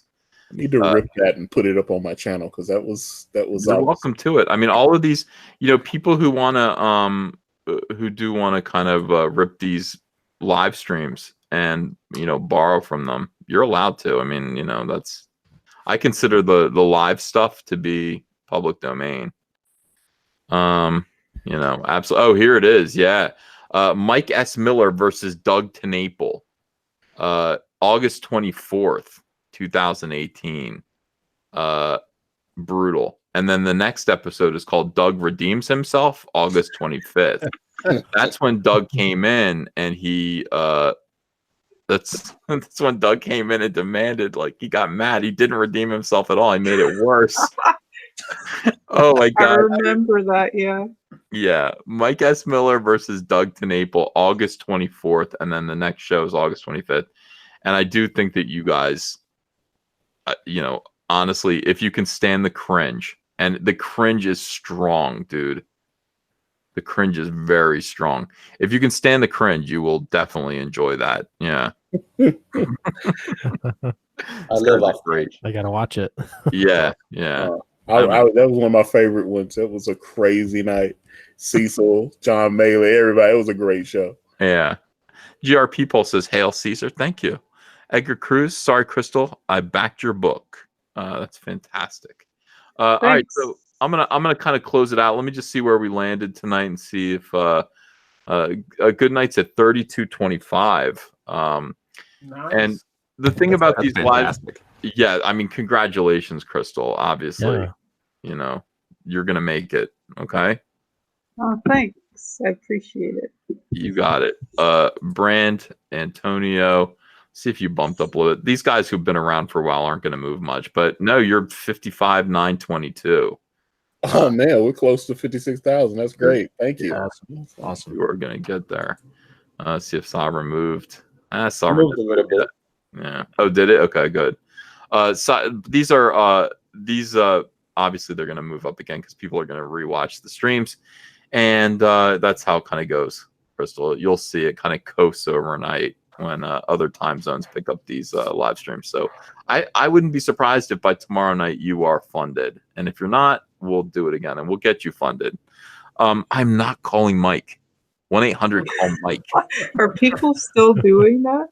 Yeah, I'm not calling him on his show. I gave him so much content yesterday. I went on his show and I gave him content that could have been reserved for my show. I could have shown people penis-shaped objects on my own show, and he's lucky I did it on his show. He doesn't realize that. I don't know why Mike is so ungrateful. He takes you for granted. No, he really does, doesn't he? Mm-hmm. Andrew, how do I get through to him that he's blessed to have me for a friend, and he really shouldn't? If I come on his show and want to show him penis-shaped objects in front of his kids. It's pure gold. His kids were laughing in the background. He's like, "Go in the next room." He said, "They're watching it on their iPads." Oh no! You just got to understand, you're the ratings. Yeah. Just tell him no more Cyberfrog if he doesn't let you show him. Yeah. Well, he's gonna do it anyway. Quid pro quo. Some people are taking it seriously in the chat. Somebody goes, "Mike does," and it's beginning to piss me off. Mike does take me for granted. Yeah, you're right about that. You're right to be pissed off at that. He really does. Okay, guys, I love you all. No, I actually literally love everyone in here right now. Oh my God, I totally fucked up. Oh no, what happened? I got Mike Murphy in here. He hasn't said anything, and I'm supposed to be promoting Samurai and Uh-oh. Wait, can you guys hear me? Yeah, we can hear you. Oh man. Okay. I didn't promote. I was like, I got these 3 books to promote, and I had Mike in here. Mike's got 6 days left. He's in Portland. Oh my God, Mike. Gotta say something. Oh, I'm such Portland, Oregon. Yeah, that's me. Portland. Oh, I'm so sorry, man. Yeah. Hey, Ethan, I'm gonna bounce. I just want to say thank you again. Just thank you for being awesome to everyone and helping us. And yeah, just see you all guys later. Take care, Mike. Later. See ya. All right, let's talk about Mike Murphy's Samurai and Dinosaurs. Let me see if I can share the screen. Oh man, if you were gonna wrap up for the night, it's dude. totally cool. Are you kidding? I was gonna wrap up because I was done. You know, with the other books. I'm not. I'm clearly not done at all. You know, it's not a problem. I want to give you. Your plugs. Oh, well, thank you. You're quite welcome. Can you guys see it now? Or no? Yeah. I see it. Yeah. Yeah. Okay. Yep. Mike Murphy from oh my god, dude, you're in Portland. Mike. Portland Mafia. There you go. Yeah. Dude, do you encounter the Portland Mafia? Yeah. Every time Narwhal goes on about that deli counter, I know exactly what he's talking about. We're actually going to meet up for the first time this weekend. You and Narwhal? Yeah. That's cool. I like that. I really love Narwhal. He's a good guy. And a great artist. I mean, super. I wish, I really wish that I live in Jersey. Nobody lives here. I gotta get closer to artists. I gotta get some ComicsGate artists in New Jersey. Why don't you guys all move out near me? Come over, Andrew. I'll cook you some steaks, Mike. I used to live in Buffalo, New York. Yeah. Kind of close, but still far away. Yeah. Geeks and Gamers is here. Jeremy. He says, I saw Andrew on the stream. He writes for my site. Yes, sir. In fact, I'm going to be doing a review of Cyberfrog once it comes out. Sweet. Yeah, it's good to see you, Jeremy. Keep kicking ass. Geeks and Gamers is a great channel. If you guys haven't subscribed yet, you should. Samurai and Dinosaurs graphic novel. An elite group of samurai go toe to claw against Jurassic beasts displaced in time. Wow, dude. All right, so look, here's what I want you to do, Mike. Yeah, what's up? All right. I want you, one thing that you got to learn to do, all right, is you got to learn to use the microphone to tell me a story. I want you to evoke what this book is about. I want you to be careful, craft your words. Are you the artist or you're the writer? I'm the writer. Good, Mike. Then you should be a wordsmith, Mike. Michael Murphy, the wordsmith. I want you to imagine you're Orson Welles. Start telling you about Frozen Peace? No. I mean, the Orson Welles of the 1940s, War of the Worlds, Mike. Oh, okay. Now, whenever I say Mike, it comes off like I'm talking to Mike S. Miller. I got to call you Michael. I can't, because Mike is like, hey, Mike, look at this picture of a dick. Like, you know what I mean? Like, it's not, hey, Mike means something different now. Yeah, I know. There's too many Mikes. There are a lot of Mikes. All right, so Mike. Yes. I want you to think now, Orson Welles, he was a great radio announcer. He was a man who used the microphone to create sounds and pictures in people's minds to make them see a story happen. Now, I want you to take your time, and I want you to close your eyes. Don't feel. Do you feel self-conscious? Oh no, dude! I used to be in a band. I'm all good. Okay, good. I want you to tell people what this book is about. All right. Samurai and Dinosaurs is about a group of elite samurai who are dispatched to investigate a downed meteorite that rockets across the sky and crash lands outside of a Japanese village. These samurai, as they journey on their way, begin to discover that time around them is beginning to break and fracture all around them. And little by little, they start getting attacked by dinosaurs. Their goal is to figure out what is causing all these ripples in time and somehow fix it. That is Samurai and Dinosaurs. It is 110 pages. The art is gorgeous, and we're only asking for $20 for each trade.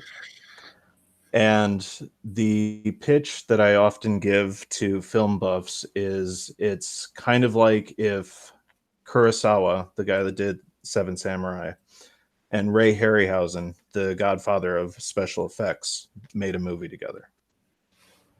Yeah. All right. Now, Mike, that wasn't bad, but it wasn't good. Okay. All right. Where do I got to tighten up? Well, you just have to change your approach. Seriously, you have to. What you did was you said what it was. Okay. I want you a little bit more Rod Serling, okay? A little bit more like, time, like concentric circles emanating from a pebble dropped in a stream. Time, those ripples. Imagine if those ripples rippled inwards instead. Time is disrupted. There's a thorn in time. Stole my line. Yeah, Okay. I'm trying to take whatever I can get, from what you have. Yeah. Time, like a pebble displaces water in a stream.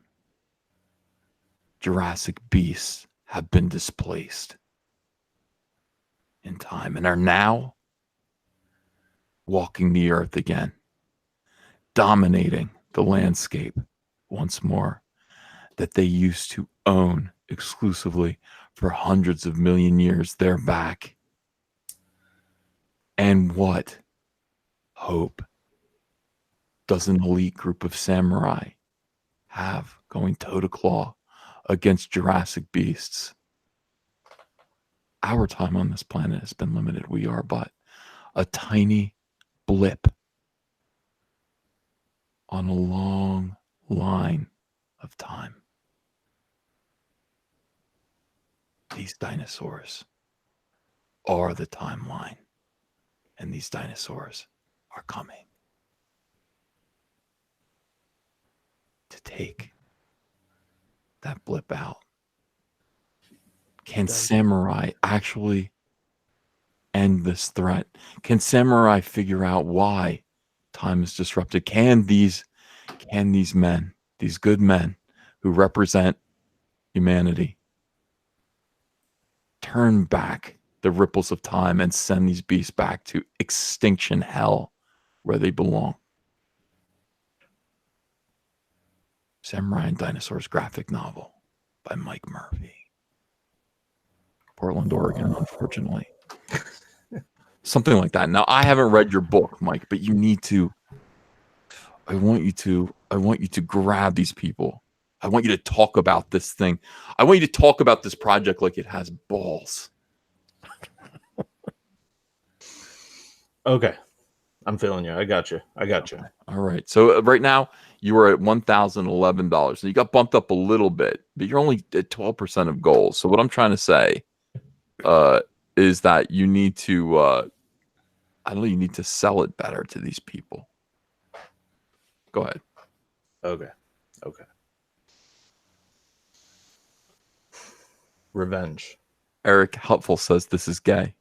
I like the way it starts. Revenge. This is gay. All right, try again. Don't listen to these people. Go ahead. Okay. Stroking your eyes. Wait, what? Fuck it, I'm sorry. It's good to talk to you again, Antonio. Yes, I enjoyed having you on. Thank you, man. Thank you. At its core, this is a story of revenge. The story of a man who's lost the love of his life, now called back into service by the one who took that love from him. He and a group of other specialists are brought together when the sky erupts in flames and chaos begins to engulf the lands.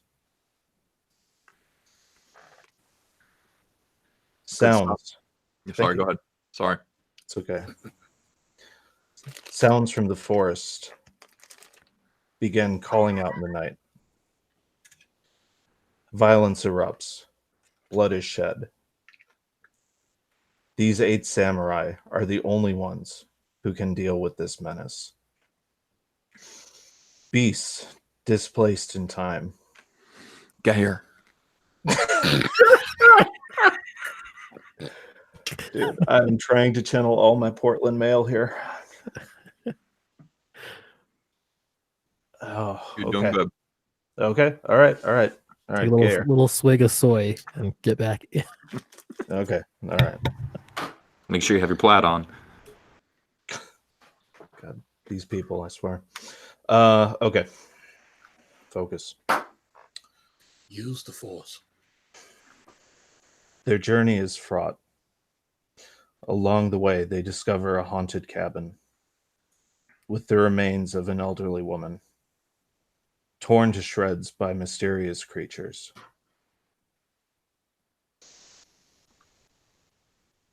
If you've ever seen Deep Blue Sea, we have our Sam Jackson moment. Yeah.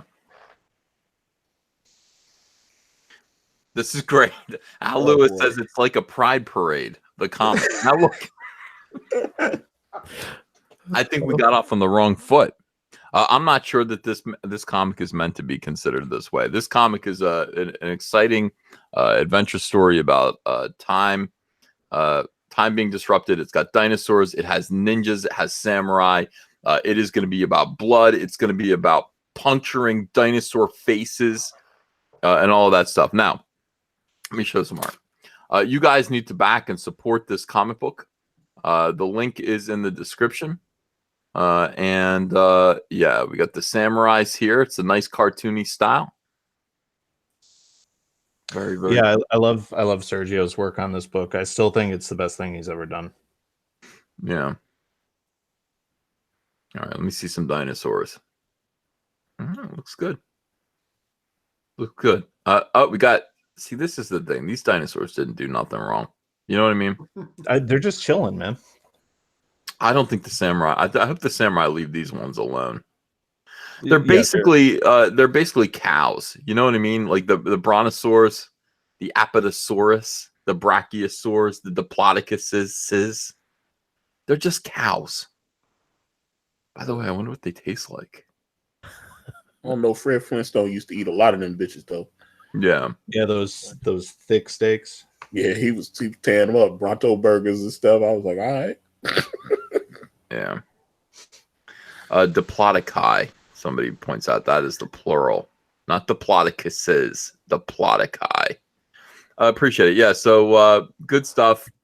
Yeah. If you guys, we've got 6 days to fund Samurai and Dinosaurs. It's Mike Murphy.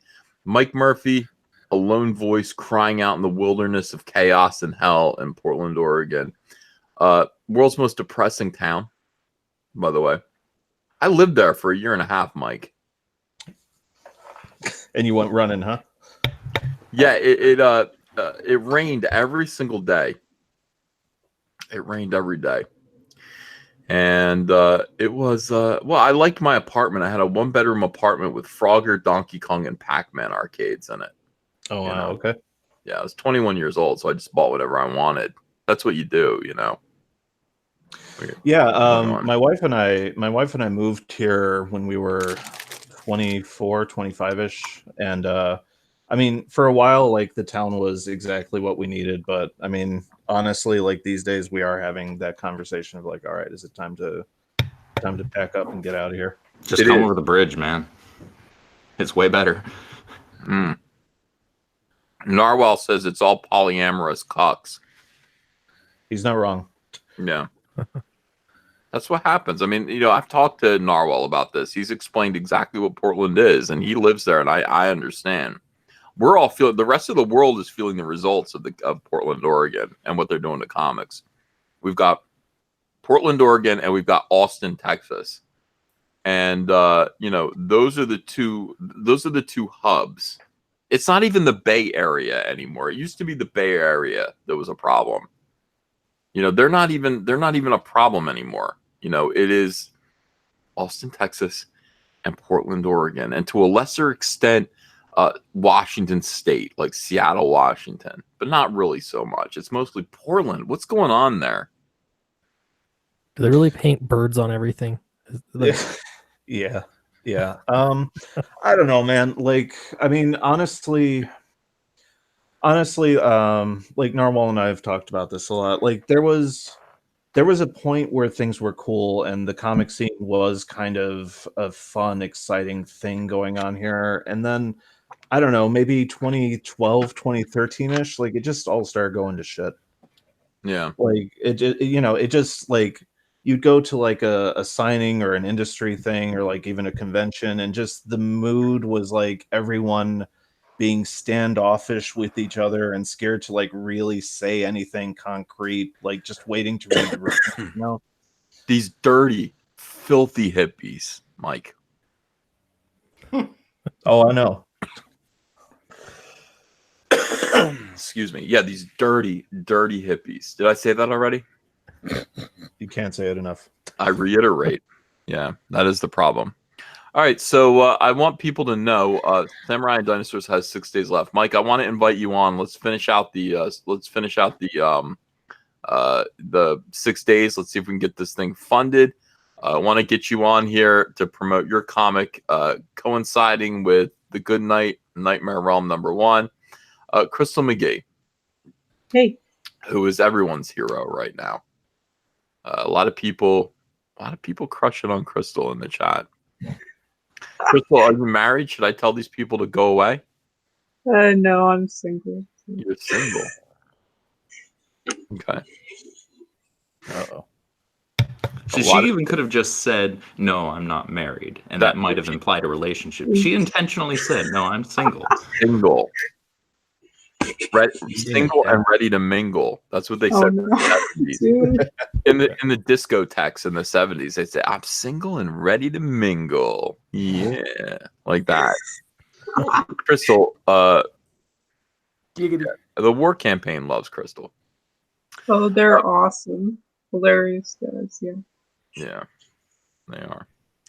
All right. So in any case, I just want to say to everyone, much love. I'm happy for everyone's success. No, everyone in here. Yeah, normally I say except for Nasser, but no, everyone in here is good. I'm happy for all of you. I want you to succeed. I want you to be happy. I want these comic books to work out, and I know that they will, because that is ComicsGate. So thank you so much, everyone. Oh, Jude wants to know: are you too old for Nasser, Crystal? I think everyone is. Just say yes. Yeah. Nasser's a kid. I mean, Nasser's 21 or 22, I don't know. How old is you don't have to tell me. I'm going to guess. I'm going to say you're 24. 75. Yeah. Me? 75. Yeah, Crystal, you're 24. 25, 26. I don't remember right now at this very moment, but yeah. I'm pretty much correct. No, you're not too old for Nasser, but you are. You're too mature for Nasser. That means 38. Yeah. Yeah. That would shave a few years off there, brother. All right. In any case, she's too good for Nasser. God, Nasser, are you in the stream? He probably is, yeah. Or in the chat. Yeah. All right, very good, everyone. Thank you so much. I will see you again tomorrow. Mark C says, I'm letting Mike know I'm making bootleg Lone Star shirts. I wish that you would. Do it. Do it. Know how it feels, how it feels to be persecuted and, all that stuff. All right, everyone. Thanks a lot, and I will see you again tomorrow. You guys have a great night. I'm going to bed. Heck with it all. All right? Bye. Bye. Bye.